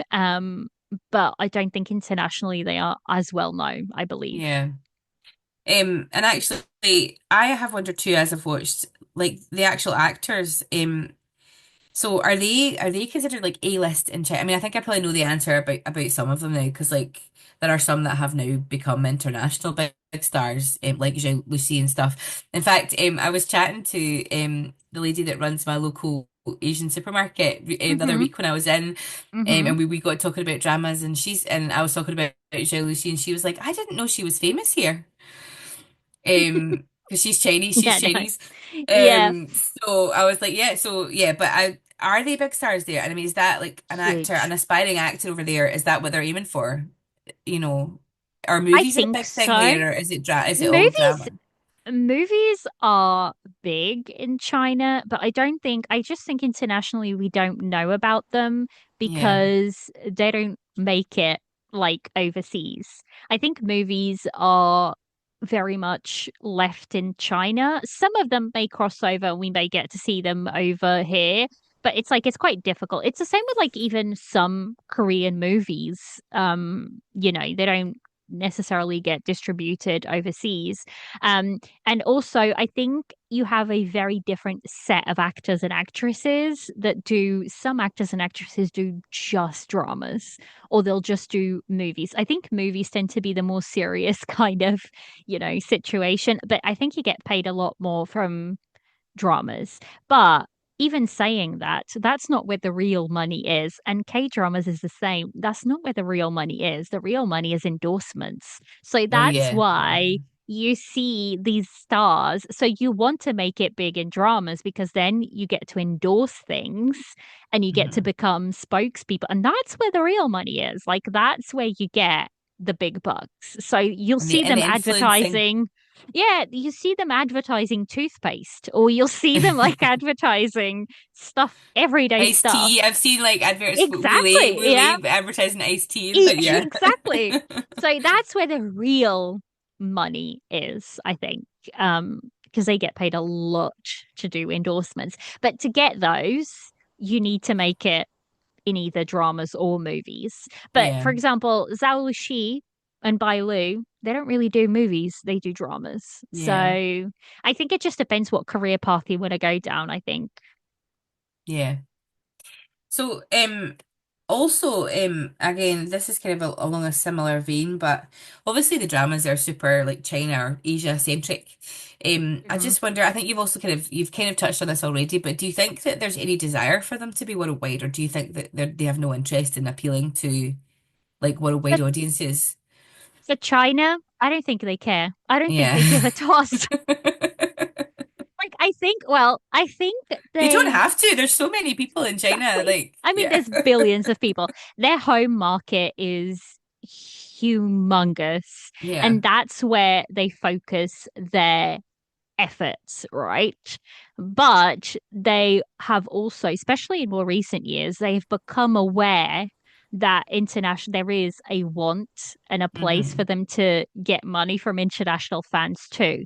So I don't think they will cater to us as in they will think of us when they're making the dramas, Yeah. but they Yeah. will advertise to us and they will, you know, Yeah. put posters and sub a lot more stuff than they used to.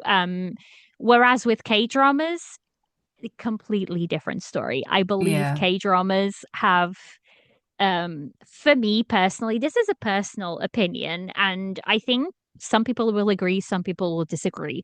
Netflix was really the pioneer of kind of going into South Korea and like investing a lot of money, but they are a Western company, and you have absolutely seen a change in things happening in K dramas because of that Western influence and that Western money kind of coming in. One of them being, the shorter format dramas where you have a lot of K Yeah. dramas that have become, 8 or 10 or even 12 episodes, sort of situation. You've seen them become a bit more daring. In that essence, more geared, I would say, to a Western audience. There's a lot of stuff that is more geared to a Western audience. So I think with K dramas, I absolutely think they have started to cater and consider international, audiences because how places like Netflix and Disney, even Disney, have Yeah. come in and they've invested a lot of money. And obviously, if they're investing money, they have a say. Whereas, for example, in China, Netflix doesn't exist in China. No, yeah. So, and like I said, these companies come from very large conglomerates. They're not really looking to, they're Yeah. quite happy to sell the rights of distribution to other companies, but they're not going to let them have no say in what they Yeah. produce. So yeah, so I I think mean, there is and definitely in some ways, I don't think I would want no, Chinese dramas to cater for. I wouldn't want them to become westernized because part no, of what I no. enjoy about them is the fact that they aren't Western. They aren't. Yeah. And we're so oversaturated with the media that we have over, in the Mm. West, and I think that's part of its appeal that it's different, Mm-hmm. Mm-hmm. So Yeah. yeah. But I just was just curious. Okay, so moving on. This is something I've had a lot of thoughts about as I've been watching. But what are your thoughts on Asian beauty standards, like from a positive and a negative perspective? Because I noticed immediately, like as a new watcher, there are definitely different things that are appealing, Yeah. evidently to an Asian audience compared to what like Western beauty standards are. Yeah. I don't know if either are if one is better than the other in terms of being a healthy thing for people to aspire to. I think neither No. are probably, but No. yeah, I just wonder what your thoughts are. I feel like I feel like there's judgment wherever you go, Yeah. unfortunately, especially if you're a woman. I'm Yeah. sorry to say, but I feel like women get even more of the slack Yep. put at them. You can't be a certain size, you can't be this, you can't be that, you can't. It's exhausting. I'm sure like men get it as well. Like I think the pendulum can swing both ways, but I do feel like women get it a lot more. Now, the only positive thing I would say is the fact that they take care of themselves. In the sense of they are, cautious about their skin, or they'll, try to eat healthily and that sort of stuff. But I don't think I don't agree with Asian beauty standards. I think they're beyond ridiculous. I mean, these celebrities are like on chicken and nothing else. I Oh, don't and they're know. tiny, tiny. Well, some of them will weigh 45 kilos. That's tiny. That is so tiny for a full grown woman to wear Yeah. that. To weigh that. Now, I don't comment on weight because I think like it's so easy for people to go, "Oh, that person's overweight," right? Mhm. And people will be like, "Oh, yeah, yeah," they'll agree. But it's the same thing when you're saying, "Oh my God, that person's so skinny." You're Yeah. doing the same thing. Like the pendulum swings both sides. So like when it comes to weight, unless that person is looking unhealthy, like I think that's when you sort of check in, and you don't go and say you're looking really skinny. Like you just go, are No. you doing okay? Like, Yeah. are you okay? But I That's what think you want to ask. the problem though with that particular body type though being the ideal is that then people who don't fit that have that pressure Mm, to conform to that, which is difficult. yeah. The other thing I think is really interesting is um this sort of ideal in Asian culture, or it seems like from watching at least dramas and things, that the ideal is like the very pale skin. Mm, Whereas in the mm. West, I would say that's the opposite, probably. So when it comes to like the pale skin, that actually comes from like history, and I think it's just stuck with them. So in the olden days, right? And I think to a certain extent, this was something that happened in the West, but we've kind of grown out of it, whereas it kind of stuck in Asia. And from what I gather and from like what I've read up, it's the fact that in ancient history and whatnot, people who were very pale were people who were inside. So rich women, Well off, rich yeah. men, well-off people that could afford to not work in the Hmm. sun. Whereas people who were tanner were considered to be the lower class who were outside in the sun, working the fields, working, those types of works. So I think there's a connotation of pale being beautiful and being associated with kind of like wealth almost. And I think it's kind of stayed with them. And like I said, this was a thing in the West too. If you look at history, this was absolutely a thing in the West Yeah. where women would like dab themselves and make themselves paler. But I think in the West, we've kind of uh, gone away from that. Yeah. Whereas in Asia, that seems to be the thing. And I think they are very aware of the sun and they like protect themselves a lot. Like you'll Which see is them. And the thing amazing, is, which is I was great, gonna say that is a good thing because look, they, you know, they sunscreen, they're protecting themselves and whatnot, whereas some of us are out here frying like I'm I used to. I don't anymore. Frying Well, our you're skins off you're and you're whatnot. built for it. You're built for it. You're not like me with my Scottish skin over here, my freckles and blonde hair, blue eyes. Like, Yeah.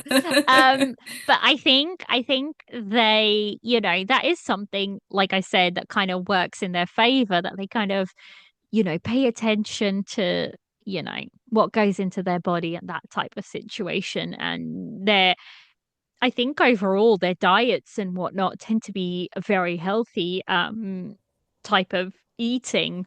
Um, Not diet as in you're dieting to lose weight. I mean just their no, overall consumption of yeah, food. yeah, Um, but yeah, like I said, I think it's way too high of a standard to be held to. And it must be horrendous on the mental, because that's something also. It's the fact it's the play on the mental health, and the mental hmm health is something that is very, very taboo in Asia. And we've seen it affect so many actors and actresses and, K-pop idols. We've seen people, yeah. off themselves because of stuff like that. So I think it's becoming better, especially in Korea, I think, but it's still nowhere. I mean, even in the West, it feels like mental health is so taboo a lot of the time. Fortunately, I feel like it's moving in the right direction. I wish we could speed it up in general. But I feel like the next couple of generations are really way more focused on it than the Yeah. generations before. I think more Um, people are talking about it now, and even like I've mhm, noticed of late more kind of influential people, like a few like K-pop idols and stuff. I notice now are mhm, speaking out a little mhm, bit more about the pressures and mhm, about the thing, and I think that's probably good. The more we can talk about these things, the mhm. closer we get to you know Yeah. making it better. But yeah, Yeah. well, But it yeah, all I got very just deep for a minute. it did. But like I said, I don't see any like barely any like I just don't see the positives in like such high ridiculous standards of you must be ridiculously tiny that because that's Yeah. what they sort of find And desirable over I there. also think, for people watching, young people watching, growing up, and I think about this a lot. I think being a teacher as well, that you think, Hmm. if you can't Hmm. see it, then you don't believe you can be it. Hmm. And Hmm. so if we only see one body type and one example of like a beautiful Hmm. face, facial features, or whatever it's going to be, then there'll be a lot of people who don't see themselves represented, and then they won't aspire to do those Yeah, things. And I think that's absolutely. hard, isn't it? I I've had a guest on before, and her name's Cece. She's wonderful. She's Chinese, born and raised in China, and she shares her story over on TikTok. Her TikTok account is a lot of fun. Um, she now lives in America with her husband, and she's expecting her first child. It's adorable. Oh, So I've had her guest on the podcast before, lovely guest. But she has kind of like shared her story and her struggles because she in China is considered overweight and she struggled with that her whole life. And like if you look at Cece, she does not look overweight. She looks like a very regular, body. And I don't mean that in disrespect. Like I just mean she looks healthy. She seems happy. Like it I don't understand. But she said she really, really struggled. And like a lot of her family kind of telling her you're fat, you need to lose weight. And it seems to be like a constant thing. And that must be so incredibly hard to kind of like yeah. grow up with. So yeah, she's kind of like started working once she moved to America, she kind of like started working on herself in terms of trying to like dissociate with that what's been inbred in her from What very, you very young internalize, age. yeah, just Yeah, from all the exactly, messages you exactly. get. Yeah. Yeah, yeah, yeah. So I think that goes along with what you're saying about, sometimes it's very hard to not have representation is so important. It's so Yeah. And I mean, important. that's coming from me as like a straight white able-bodied person Mm, who has plenty of representation in media, mm, so goodness knows how it must feel for people who have less representation than I do, yeah, and less yeah, privilege than I do. So yeah, exactly. Yeah, I yeah, think we sit as very privileged people because we are white Western women. So I think we yeah. come from a very privileged place. The only But thing that would yeah. make us more privileged is if we were white Western men. Yeah, true. True. True. But I digress. Oh goodness. Uh Anyway, okay, shall we move on? yes. Uh, so, books now. I wanted to ask you about books because I know you're a reader, and I am too. Um, so books turned into dramas. What are your favourites? And then where are places to find good translations of novels? Because I know there have been some that I've tried to read. Like I tried to read Amidst the Snow, the book that Amidst the Snowstorm was based on. Mhm. Tried to find Hidden Love, but some of the translations I struggle with because like the pronouns were wrong and things, and it's really quite hard to you get a bit lost, and Yeah. Yeah. it's hard to kind of I don't know lose yourself in the story when there's Yeah. really Yeah. glaring things that are incorrect. So the very quick answer is 99.9% of Chinese dramas are novel adaptations. That is where they get everything. It's very rare that a story is, you know, original content. Everything is pretty much a novel, a web drama, wherever it may be, it is adapted from novels most of the time. So that's why they never run out of content because and like K dramas, whereas K dramas, a lot of them are original content. There is a lot of adaptations in K drama as well, but a lot of them are also original content. Whereas C drama, that's a really big difference between the two. C dramas are basically all book adaptations. Hmm. The bad thing about it is there is no official translations. That is Yeah. one thing, that is one of the reasons why they don't really cater to us, so to speak. There is no official translations. You will find some fan translations, and you just have to find somebody who is good at kind of like translating in a way, because like what would happen is when a book is translated from Chinese to English, they don't use, it's not like we have he, she, that sort of stuff. When Hmm. it comes to Mandarin, I believe, please listeners correct me if I'm wrong, but I believe Korean as well, Mandarin and Korean and those sort of languages, they don't really have the pronouns. So Hmm. that's why it becomes hard to like, you have to be able to kind of like, you have to have a really good grasp of both Mandarin and English to be able to grab that and translate it. Like I find it, for example, I obviously I'm bilingual. My mother language is Portuguese. I'm fluent in English.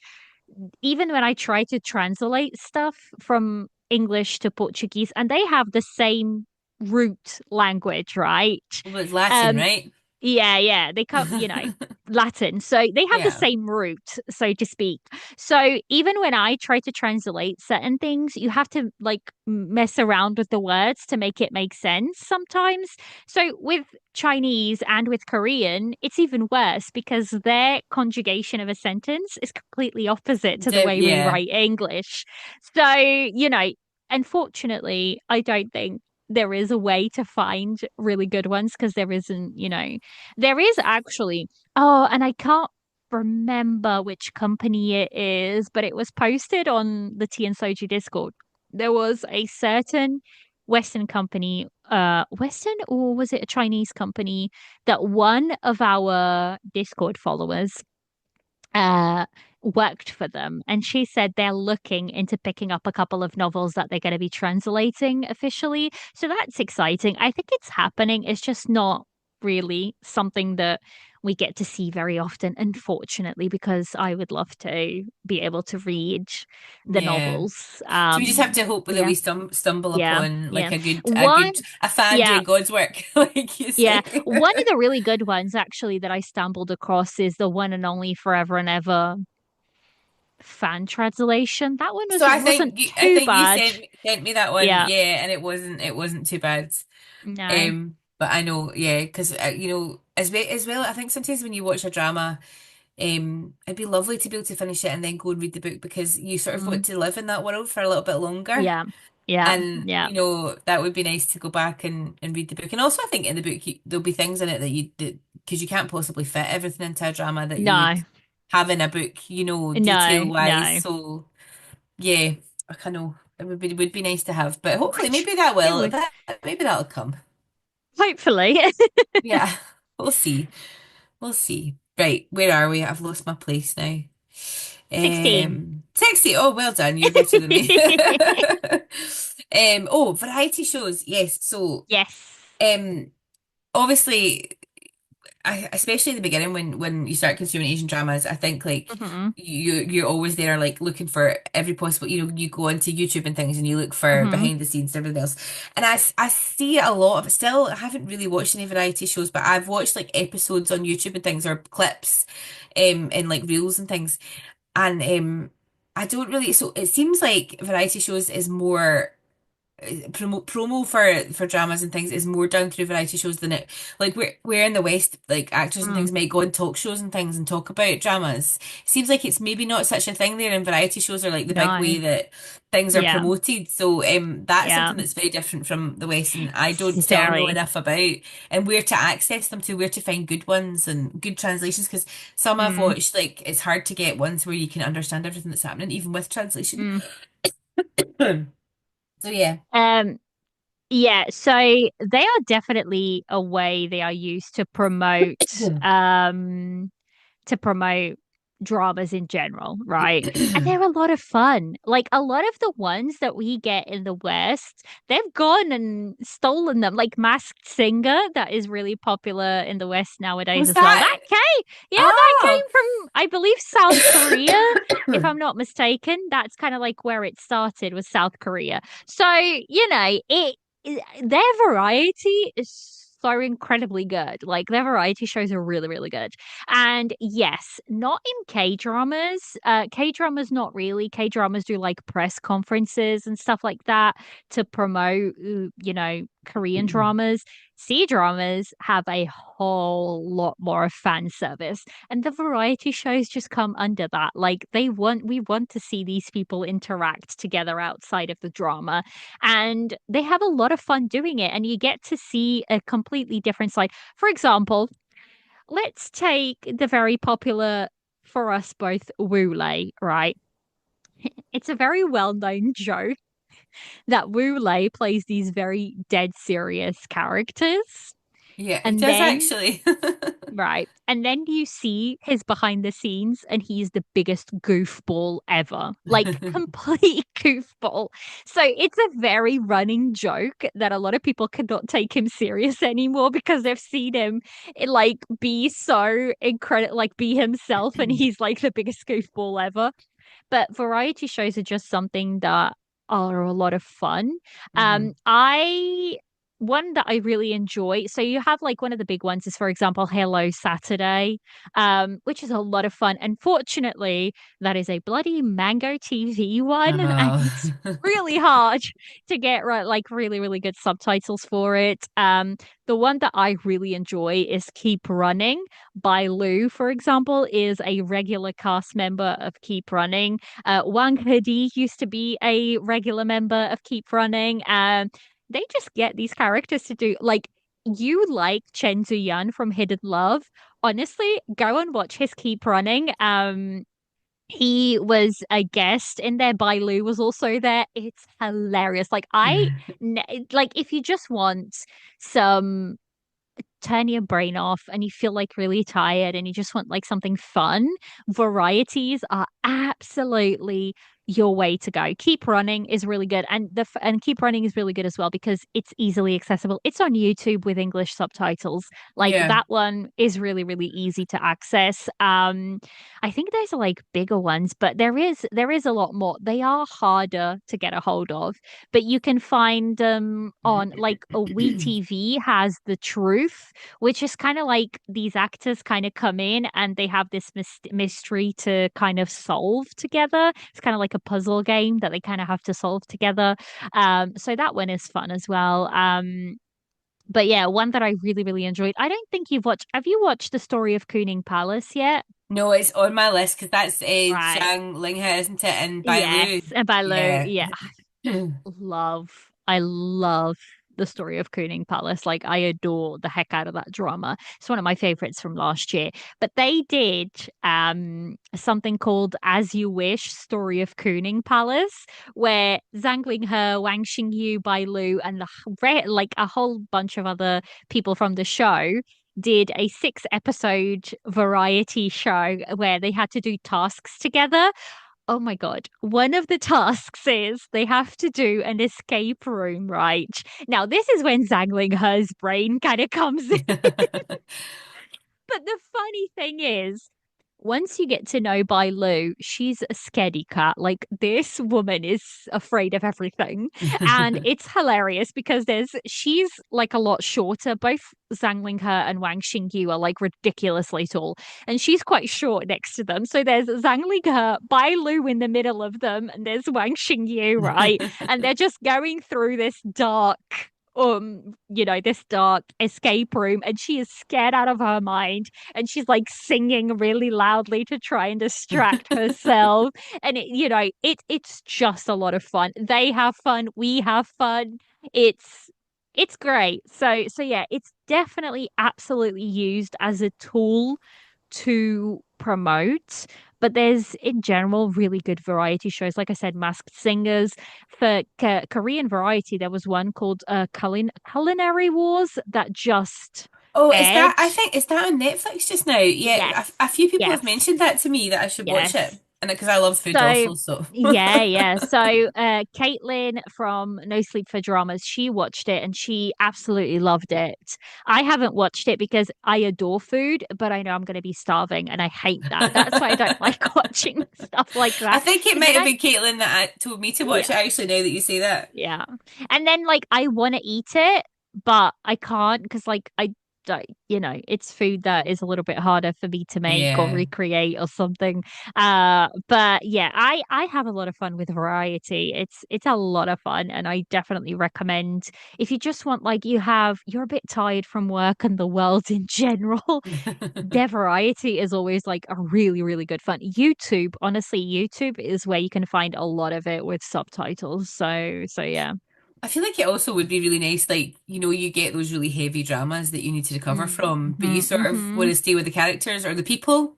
Yeah, but you need like a little bit of light relief yeah, after yeah, you've watched a yeah, particularly yeah. heavy episode. Like I feel Yeah. like it would be good for that too. Yeah, for example, for the Cooning Palace that then they did the variety show together, it's hilarious to see Zhang Winghe and Wang Xingyu because obviously they're love rivals in the drama, and like they are poking fun at each other constantly the whole show, and they're like going against each other constantly, and it's hilarious because you can see they're obviously having a lot of fun. So yeah. Yeah, that's cool. Okay, so do you think, this is the next question, do you think Chinese culture values gender roles differently? Because obviously, I mean, I think it's no secret that they're slightly more conservative, Hmm. leaning, or at least that's the impression I get from the Yeah. sort of what they want, the image they want to portray to the world. So, what do you think about how they value gender roles? I think it is more skewed towards men for sure. But the thing is, it's one of those topics that I always feel almost uncomfy talking about because I like to talk about subjects that I can make an informed decision on. And without living there and experiencing it myself, I don't think I could just go on anybody else's opinion. Yeah, Unless you're like Chinese and you live there, then that's different. If you're telling me something is gray, I'm going to believe something is gray. But you have to have the experience of either being from that country or living in that country for you to be able to kind of make an informed decision. And it's like we were saying with censorship, I feel like as Westerners, the idea that we're going to get is always going to be very skewed one way or another because there is that barrier for, the West and China and whatnot. So yeah, I think so. But again, it's not something that I think I could informally speak on, if that makes sense. yeah.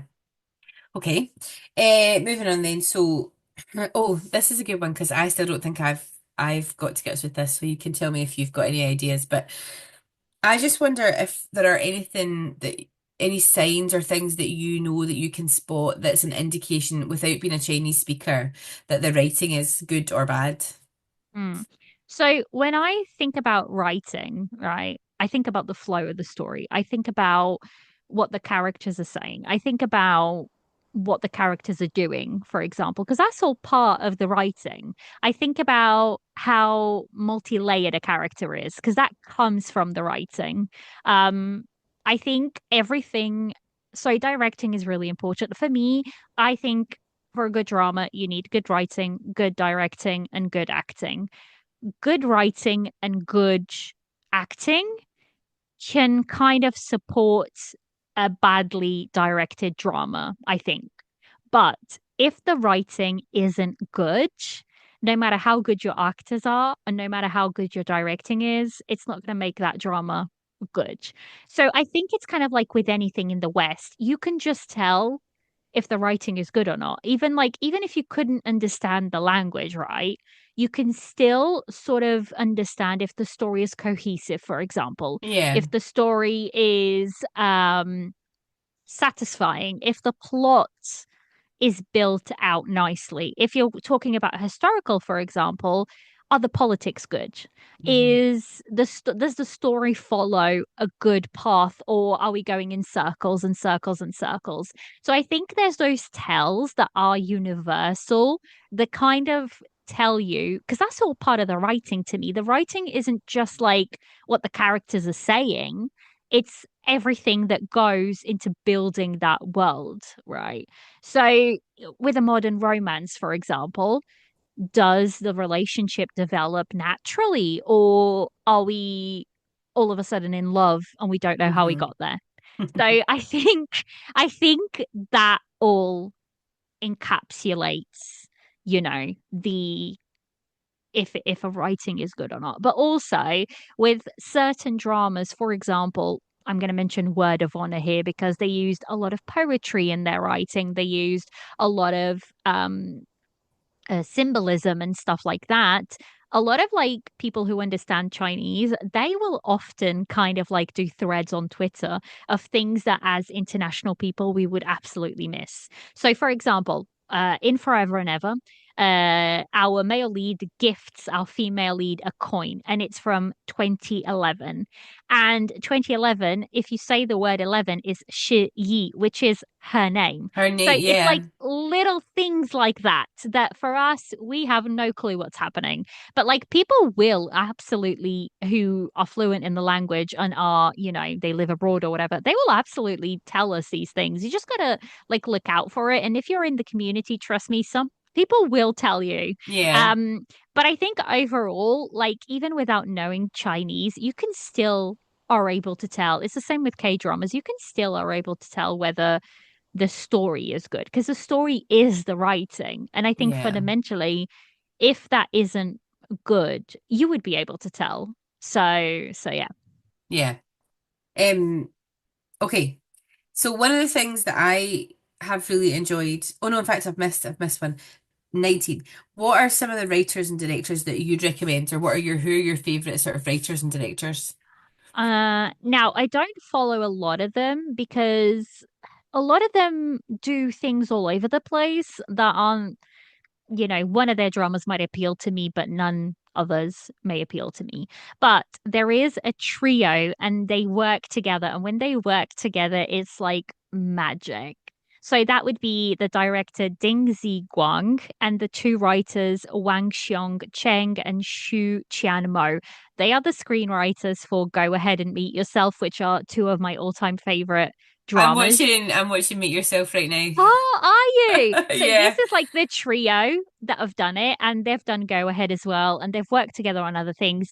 Wang Xiong Cheng, he's for me one that I think as a screenwriter who I've watched most dramas out of, as part of this trio, and then just by himself, and he does really good stuff. Their dialogue is also always really nice. They have the best. I think they have the ability to create the best found families.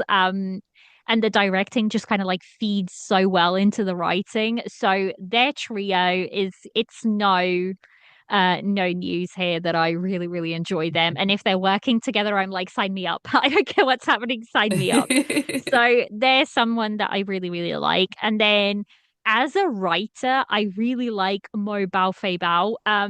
Mo Bao Fei Bao she's a novelist, but she also has done some screenwriting.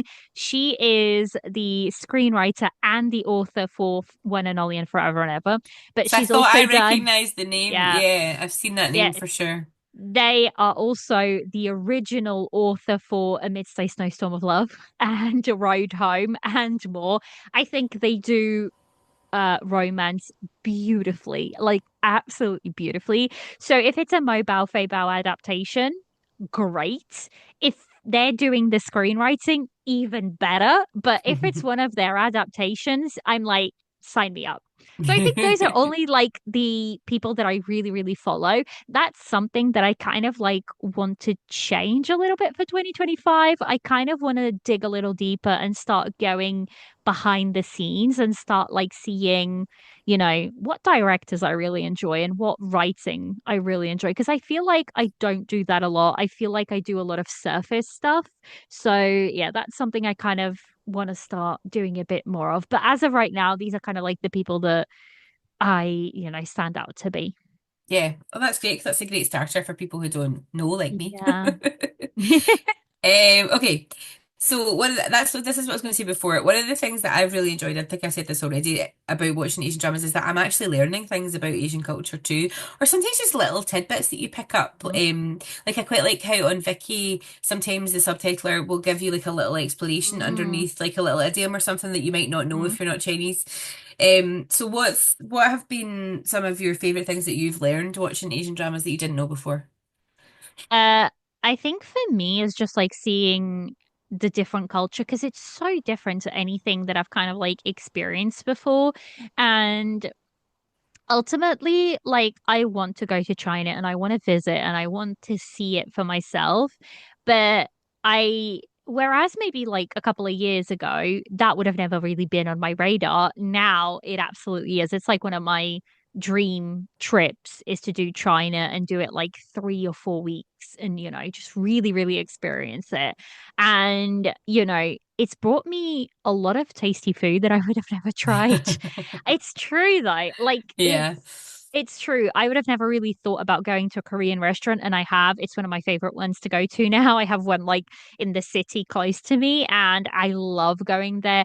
Hot pot, I would have never thought I would enjoy. I adore hot pot Oh my now. It's one of gosh, my even favorite thinking about things. it. Like desserts, I find that I have a lot of desserts in my fridge now. I've loved learning about their festivals, for example, like Lunar New Year or, Chinese New Year, whatever. We can leave that argument at the door. But, Lunar New Year, Chinese New Year, whatever you want to call it, just seeing and learning about a culture that is so incredibly different to my own, has been one of, I think, probably my favorite thing, I think, that I get to take away from C dramas and I think and K dramas as well. Even if one day I decide I don't want to watch them anymore, it's something that I feel like I will take with me because I've discovered stuff that I really like to eat, or I've discovered products, for example. I use a lot of K beauty. Their K beauty is really damn good. I use a lot of their stuff nowadays. That was something that I didn't really do beforehand. And now I have like my little routine. It's not like extensive, like it's 4 steps and You that's could it. quite Because easily get like swept away with that, couldn't you? Because there's so much that like is the such a thing is, massive. yeah, so the thing is, like 2 or 3 years ago, I was very much oh my God, toner and serums and everything. Like I would do a lot of it. And then but came to learn that my skin is way happier with less is more for me. So I have 4 or 5 products, probably 6 products that I use that are my go-tos, and that's what I use. And my skin's happy, I'm happy, because I'm in my 30s, but I'm still an acne girl, and I'm like, I need, Same, I don't, same. ugh, I hate it. I hate it. It's Ugh. horrendous. So, like, I found what works for me, and my skin has been so much better, and I kind of stuck with it, and I don't like diverge now because I'm just like I don't want to break out. Like I don't, Yeah, you know. that's always been my thing with skincare is like I'm just always worried it's going to make my skin worse.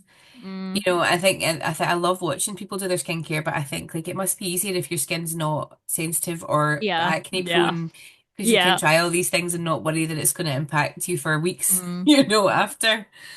So But yeah, yeah, so food and skincare. It's I simple. mean, And culture, food and skincare. So there yeah, you go. there we go.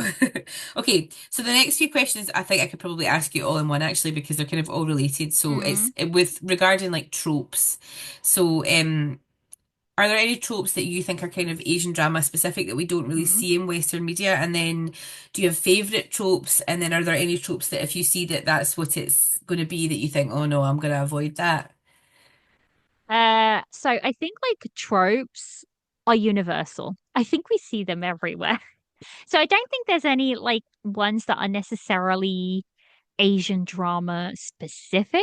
Maybe, I don't know, maybe something in Xianxia would probably be like cultivation and that sort of situations. I feel like Yeah. that's, very specific, but I also don't think that's necessarily a trope. But that's just something that kind of happens. I think when I Hmm. think of tropes, I think arranged marriage. I think friends to lovers. I think that's tropes to me. Oh, the truck of doom. Have you heard? Do you know what the truck of doom is? No, you're going to have to The explain white that one truck to of me. doom. So that is a very K drama thing. And I think it doesn't happen anymore. But if you've watched K dramas for a little while, you know that if you see a white truck, you know it's going to run over somebody. So it's been dubbed the Okay. white truck of doom because it always comes and And runs it's over always white. somebody. It's always white. It's always a truck. So that's been dubbed the white truck of doom. And everybody kind of like knows what it is because, you see it all the time, becomes like a running joke and a meme amongst fans. And so I think that's very specific to K dramas. Yeah. If you go back a while, there was like the kimchi slap where people would like slap you. So Yeah. I think, but see, that's not like a trope. I think that's just, I don't know. So I don't think there's anything that's like very, those are like little idioms or things that kind of just happen. But when you're talking about overall tropes, I don't think so. Now, favorites for me are marriage of convenience. I will Okay. eat that sucker up. I will eat that sucker up anytime. Arranged marriage, contract relationships. Give it all to me. Um, so that's always one that I really, really enjoy watching. I think also along those lines, the grumpy and sunshine is one that I kind of tend to enjoy, where you have Yeah. a grumpy, it tends to be the male The lead that man, is yeah. grumpy and the female lead that is like the sunshine, especially in Xiansha. But I think I've seen some where it's completely reversed, and I love it even more seeing like a grumpy female lead and a sunshine male lead, because that just adds like a whole other layer. So that's one that I tend to enjoy. One of my all-time favorites, and this carries over into books, like it's enemies to lovers. Yeah, I And when love I enemies to say, lovers. and when I say enemies to lovers, I say these two better be trying to kill each other, enemies to lovers. Like, don't be giving me this, oh, he took my coffee or something. I don't Yeah, like him. yeah. That's like a mild dislike. Like, that is not enemies to lovers. Like, these two have got to be on completely opposite sides of the line, and they are like doomed to kill each other, whatever that may Like be, till and the then end of they the fall moon. in love. Perfect example. Exactly. Yeah, Perfect yeah, example. That is a true enemies to lovers. Like, these two are yeah. going to kill each other type of situation. Because I feel like it's funny that we're talking about this because, like I said, I was recording with Sarah, and this was another. I'm very passionate about this, and this was a topic that came up because I feel like enemies to lovers is just something that has been so overused, and like people just assume everything is enemies to lovers, and I'm like, no, you want a true enemies to lovers. Like, these two are going to be at each other's throats, like, killing each other type of situation. um so yeah, if it's done like that, then it's candy to my ears because I love, like, this is what I love in books: enemies to lovers with really good banter. Oh, Because then I perfect. think if they're truly enemies to lovers too, you do get proper character growth. Mm-hmm, You know, mm-hmm. like because they're so far apart, you have to do a fair bit of storytelling and good writing to Yeah, bring them around and yeah, together. So if it's done exactly. well, it's impressive. Yeah, yeah, yeah. So I think those are the tropes I really like. Uh, I mean, I'll try anything. I'm not one to be like, unless it's horror. I'm not really a horror kind of person. I can do crime, I can do thriller, but horror, it's not really my thing. Um, but I will try. I'm really up to anything. If the drama sounds good to me, I'll try it. The only trope that I really, really couldn't care less is amnesia. And that's Okay. because when it's used, sometimes it's like meant to be used as like to break a couple up and they'll get amnesia, and it drives me bonkers. I feel like it's a cop out a lot of the It time. feels yeah, it can feel Uh like lazy writing, can't it? A wee yeah, bit. yeah, yeah. Yeah. And I think also from last year from K-Drama Land, it's reincarnated lives, and because there were so many K-dramas that did that last year that are kind of wore me out for a bit. So I Yeah. feel like I don't want to watch that for a little while. But it's not that I won't watch it, it's just that I don't want to watch it for a while. But Amnesia Yeah. is just one that I feel like is just such a cop out. So it's not a trope that I care for. So I yeah. don't I don't like the one I don't know it's quite common actually but and it's not usually with the main like male and female lead but I don't like the one where you've got like a couple of characters who have like they're kind of siblings, they've grown up together but they're not actual siblings and one loves Yeah. the other like secretly Mm, harbors this love for the mm-mm. other. but the other one Mm, just thinks of him as a sibling because they've grown up together, and mm. they don't end up together. They're not normally end game, but Hmm. I find that trope a bit icky. Like, why would you be in love with someone that See, you grew up with? You that's know? interesting. That's interesting. For example, Go Ahead is a similar situation, but it's done really well because there's not really any feelings until they become much older and they go their Yeah. separate ways and then they come back together. But And you that's see, kind if of that's what like, you need, like the distance and then yeah, the you coming need the back. distance. Yeah, Yeah. yeah, yeah, yeah, yeah. So, Yeah. so yeah, I can see that. Yeah, but yeah, Okay. Right. Where are we? Oh, okay. 24. So red flags. What are your red flags or turn-offs about a drama? What will make you switch off and not watch? Bad writing. I can't do it. I have so much less tolerance now, and I bad writing is one of those things where if I'm bored, don't, if the drama isn't engaging me, then that's a really big turn off. But I think more in the lines of what you're asking in that question, I'm pretty open, but like I say romanticize like rape or anything like that, where Hmm. it's like they try and twist it into something that's okay. That's Yeah. something Yeah. that a no for me. Like consent, that's like, I think you see it less nowadays, as in, Yeah. you know, um, I mean, you see more of consent in Uh-huh. dramas Yeah. and Yeah. characters rather than less. But yeah, stuff like that. I think that just kind of like takes you away a little bit. It works different for fantasy because like fantasy, look, it's fantasy. It's a fantasy world. I was saying this. It's kind of like red flag male leads, right? If a person like Love Like the Galaxy, for example, our male lead is clearly a bit of a red flag. Let's Yeah. be honest. Got some issues. He's intense. Yeah. Um, if I met him in real life, running for the hills. Yeah. Like I don't want to know you. If I'm watching you in a drama, that's fine. I Yeah. like healthy people can make that distinction of like Yeah. what Yeah. I'm reading in books and what I'm watching on my TV is definitely not what I want for real life. So, Hmm. that sort of situation. But if it's a modern day drama and they try to make something like rape romantic or anything like that along those lines, that's very icky. And that for me is an absolute immediate no. Yeah. Um, Stuff like, for example, where the characters are so horrible to each other, but yeah, like they're so horrible to each other that you would think, how could they ever fall in love with each other type Hmm. of situation.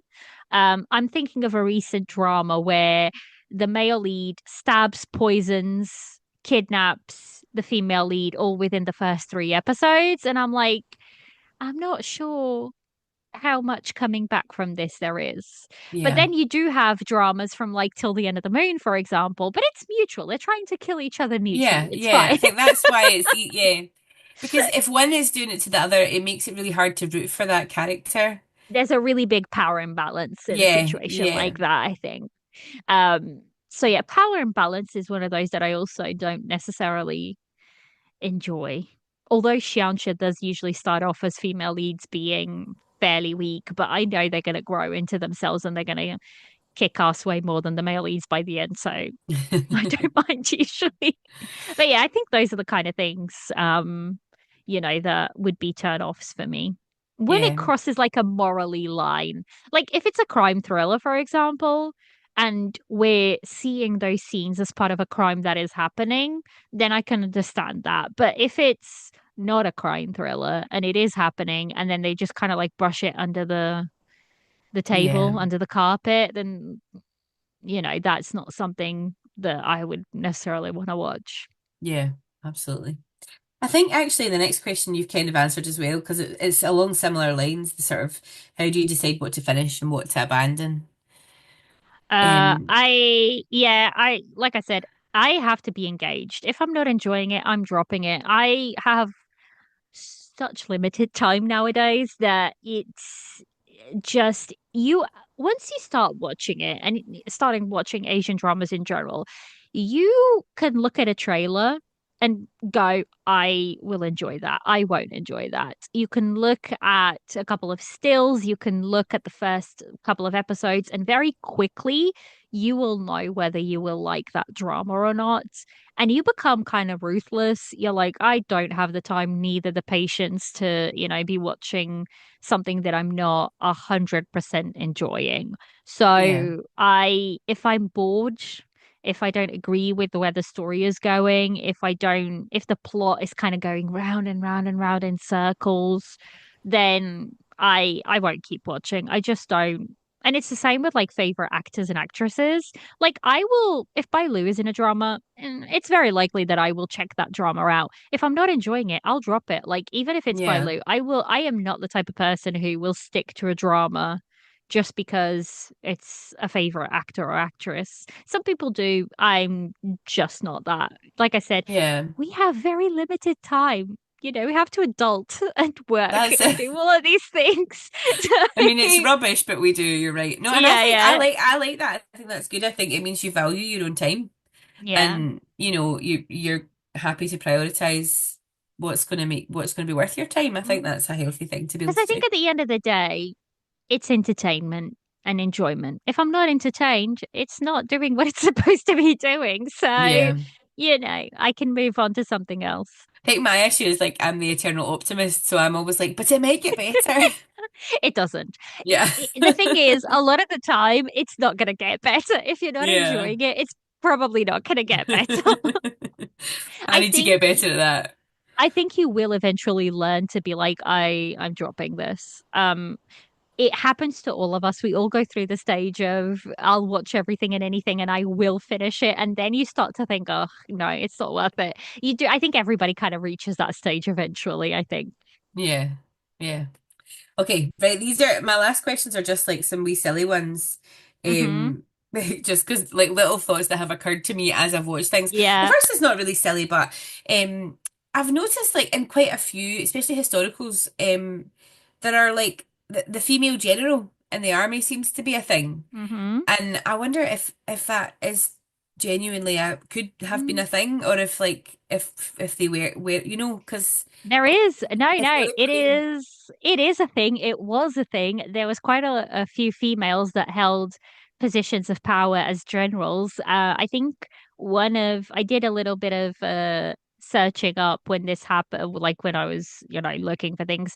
Because I sometimes I get curious and I just start Googling away. But yeah, there's like one, for example, who her name was Mu Gu Ying, and she actually was a general into her late into her 80s, so she lived a very long time, and she was part of the Song dynasty, and she like headed armies and into battle and everything, so Well, that's so it was cool. actually a thing, which I find so like exciting because I feel like we Yeah. don't have anywhere near as much as that in Western No, history.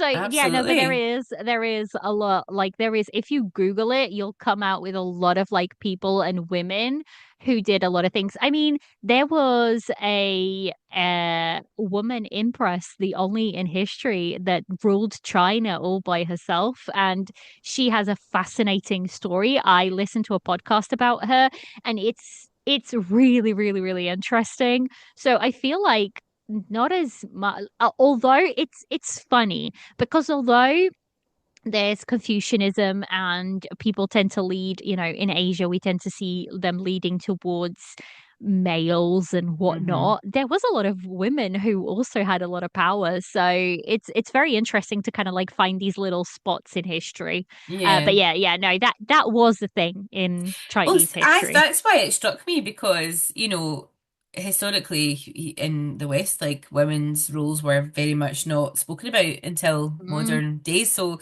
in some ways I thought that's really interesting. That's a difference that I think is really cool, yeah, actually. yeah. But really silly one, right? But it actually made me think of this recently because we just had our first snow You did, I saw. last week up north in Yes, so did Scotland. we actually. We had some snow, Yeah, that storm, I forget the name already what the storm was, but but snow that's the one. burst. That's the one. Burst. But I feel like Asian dramas have given me a very unrealistic expectation of what first snow will Mm. bring. But I just wondered, does it snow as much in China as like dramas would have you believe? Is it, I does think it, do it they get a snows. lot of snow? I think it really does snow uh a lot depending on the country. I mean, if you think about it, a lot of like North China is very near like Russia and those That's sort of true, countries. yeah. So they will have a lot of snow. It gets very, very cold. But overall in China, I think it does actually get very, very cold. I was watching some videos and Seoul, like in South Korea, completely covered in snow right I saw now. this. They've had like Yeah. record snowfall more than they've Yeah, had yeah, it. yeah. Yeah, yeah. So I think it really does actually snow there. I think they probably get more snow than we do in the UK, way Yeah. more snow than we do in the UK. But I also think it just depends. Again, it's one of those things where it just depends on the area that you're at. It Yeah. again, it's such a vast country. It's impossible to have it all the same. But I do actually believe it does snow as much as they Yeah. show. So that's it. And then, but it's a nice like little trope, I guess. Yeah, to have. Yeah. Yeah, yeah.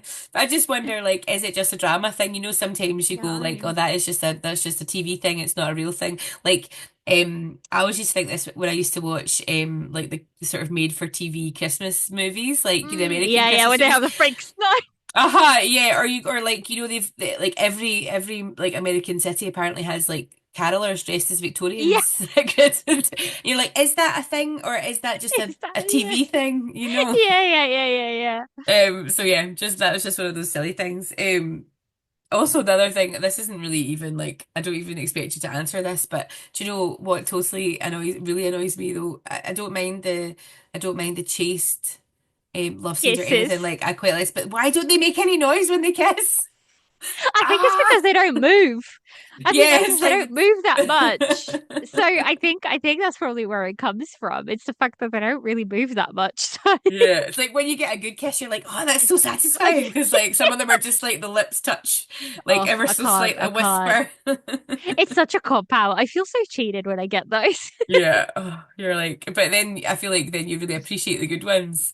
So I feel like in It's some true. ways, like the sort of chaste nature of everything actually means that when you do get like those little moments, like the odd little kiss, or like you're in episode 10 and they hold hands and you're like getting You're so butterflies in your excited, tummy. aren't you? Aha! When actually, like, that's not, I don't know. I think, yeah, they make you work for it for sure, They don't do. they? They do. They do. They do. And then this is actually my last question. Hmm. Again, like we kind of talked a wee bit about fan culture, and I noticed, especially, do you know the one I really noticed it was when I was watching Meteor Garden and consuming a lot of media around about that, is the whole Hmm. kind of shipping thing that happens, like in Yeah. Asian culture, because I think there was a big thing with Wang Hidi and And Shen Yu. Shen Yu, yeah, Yeah. So for me personally, I am very much of the opinion that we should ship characters. We yeah, shouldn't ship people I agree, because I feel like it's ridiculous. Like it's the same thing that I was mentioning with like Bai Lu or Zhao. It's the fact that just because they have really good chemistry, like as soon as they are recording, filming a new drama, there's going to be rumors about them dating their co-stars, which is ridiculous because it's like they're just doing their job. Like they're yeah. literally just doing their job. And then it becomes a little bit sad because like you'll see awards show and sometimes they barely They don't interact with talk to each each other, other yeah. because I feel like they're scared of upsetting fandoms or whatever it may be. But I will say there was a really, really fun clip. So Zhao Lushi and Bailu, they're known to be like friends. I would love to see them together in a drama as like Yeah. a female centric drama. I would love that. I don't think it'll ever Sign me up. happen. I don't think it'll ever happen, unfortunately, because the fandom wars would be ridiculous. Yeah. Because they would be like, well, Zalushi should be top build, or Hmm. Bailu should be top build, and it would just be ridiculous. So I don't think it'll ever happen, unfortunately. And I think it is fandom based, not necessarily because, it couldn't happen. Yeah. But uh yeah, so there was a recent show where the two of them were together, and I can't remember who they were with. I think they were with Wang Hedi as well. So the three of them plus somebody else, they were all sitting and they were just I having the saw time of their this. lives. Yeah. So sometimes you do get these like little interactions, and it's so much fun to see them in that sense because it's like these people, they work together. Of course, they're going to Yeah, become friends or they're going to have some sort of connection. They're stuck together for three, yeah. 4, 5, 6 months, And like also, I think kissing each other. yeah, I think we forget too that they're young, they're They're young people. people. You know, Yeah, they're they're young people. people, and they they deserve to have like friendships and fun as much as anybody else. Hmm. And actually, they're young people in a very strange situation that most people can't relate to. Can't, yeah, exactly. And so, like, those people are, I mean, the people that their colleagues and things are the only people who really have a true understanding of what it is they deal with and Mm-hmm, what they go mm-hmm. through. So, of course, those connections are important. Hmm. So, it's a shame It's the if they same. feel, It's the same with like K-pop idols. yeah, Nobody will understand, like even more so with K-pop idols because nobody will understand the work that it took to get them to the stage that there are, especially with big groups like Stray Kids, BTS, I'm a huge BTS fan, Stray Kids fan. Like I love those groups, but it's ridiculous that, 10 years ago you would see groups do like collaboration stages together. And that's just not a thing that happens now because fan wars just completely get out of hand. So it's like we can't have nice things because people spoil it. Um, but when it comes to shipping, like I said, I don't think we should be shipping people together because it's just not. It's silly. Like they're yeah, people. You have to learn to separate the art from the creator. Like they're two yeah, separate things. One thing is the drama, one thing is the character, one thing is the actor. They're separate yeah. identities. The So, fantasy yeah. from reality, that's the thing, isn't it? It's like also, Hmm. Hmm. if you want to ship those two people as people, you can do that in your own brain. In your own brain, yeah. Don't go. You Yeah. don't have to Yeah. vocalize it. You don't have to tell Yeah. us, Yeah. you Yeah. don't have to share that with them. If that's what you want to do, if that gets you through, if you like to think about those two as a happy couple, then, Yeah. go for your life, whatever Yeah. gets you through the day. Yeah. But, But you then they know, start like seeing things where things don't exist, and they'll be like, oh my God, they looked at each yeah. other in a certain way. And I'm like, what the heck? You see They that? looked at You each see other. that a lot with like the Yeah. members of Stray Kids, like where there'll be Yeah. those ship member, and I think that can be quite damaging to their actual relationships as well, because they Hmm. might Hmm. then like try to be more measured in the way they interact with each other. So I that's quite think one sad. of the big, big, big ones is so Stray Kids are huge. BTS, I mean, they are what arguably the biggest K-pop group in Yeah, all time. I yeah. mean, Worldwide whatever it may anyway. be, whatever it may be, worldwide, these men they've reached heights that as Yeah. of yet no other. I'm not saying that it can't happen. Don't come for me with this and that, but nobody in the K-pop world has kind of like reached the heights that they have reached. Yeah. Um, and there's always this thing where Taeyoung is shipped with Jungkook or Jungkook is shipped with Jimin and it's that to me feels icky. Like Yeah. these people, no matter their sexual orientation, no matter what the heck they choose, that's their business. It's not ours. It's not Yeah. ours in any way, shape, or form. Let them be. Like, Hmm. let them be. Enjoy their music, enjoy their acting, enjoy their profession and their career, and separate and leave the rest at the door. That's very Yeah. much my opinion. And that's like when I do, so I have on the podcast, I have the actor and actress series where I talk about a specific actor or actress that I really enjoy. But when I do those, I don't talk about family members. I don't talk about, boyfriends, girlfriends. I'm sure that information is out there, rumors and whatnot. But I don't talk about that because that's none of my bloody business. Yeah. I talk about where they graduated from, what they studied. I talk about, for example, for Rule, I did talk about his mum because his mum is his manager. I was gonna So say, it doesn't she? kind of, Yeah. yeah, so that kind of like ties in, but I didn't even mention her name. I just literally said that's, his mum is his manager. That's kind of like as deep as I'm willing to go because it's none of my goddamn business. Like, I'm just here for their work. Yeah, and we're So, not yeah, entitled to any more than that. That's what no, it comes no. down to. But funnily enough, this is a thing that is just it doesn't just happen in Asia. It happens in Western media too. We feel Yeah. like we're entitled. Well, I don't, but some people feel like they're entitled into invading every, celebrity's private life. Um, but yeah, at the end of the day, enjoy their work, enjoy the characters they bring to life, and separate the art from the creator because they're two separate things at the end of the day. So, Yeah, so for yeah. sure. Absolutely. Mm. I agree. And that's And it. I know I'm so sad actually. Well, we'll have to get you back on to do another episode. I'm sure, we can come up with another episode. We'll have to do either like a drama review or we'll have to get you on for like an OST review or something I would where definitely you be up can for that. actually, yeah, yeah. Because I feel like you can bring a lot more concepts to do it than I can. Well, I don't know. Maybe I could demystify some of the like more musical elements, like if there are questions, Yes. but like then again, maybe not. I don't know. I'm not an expert.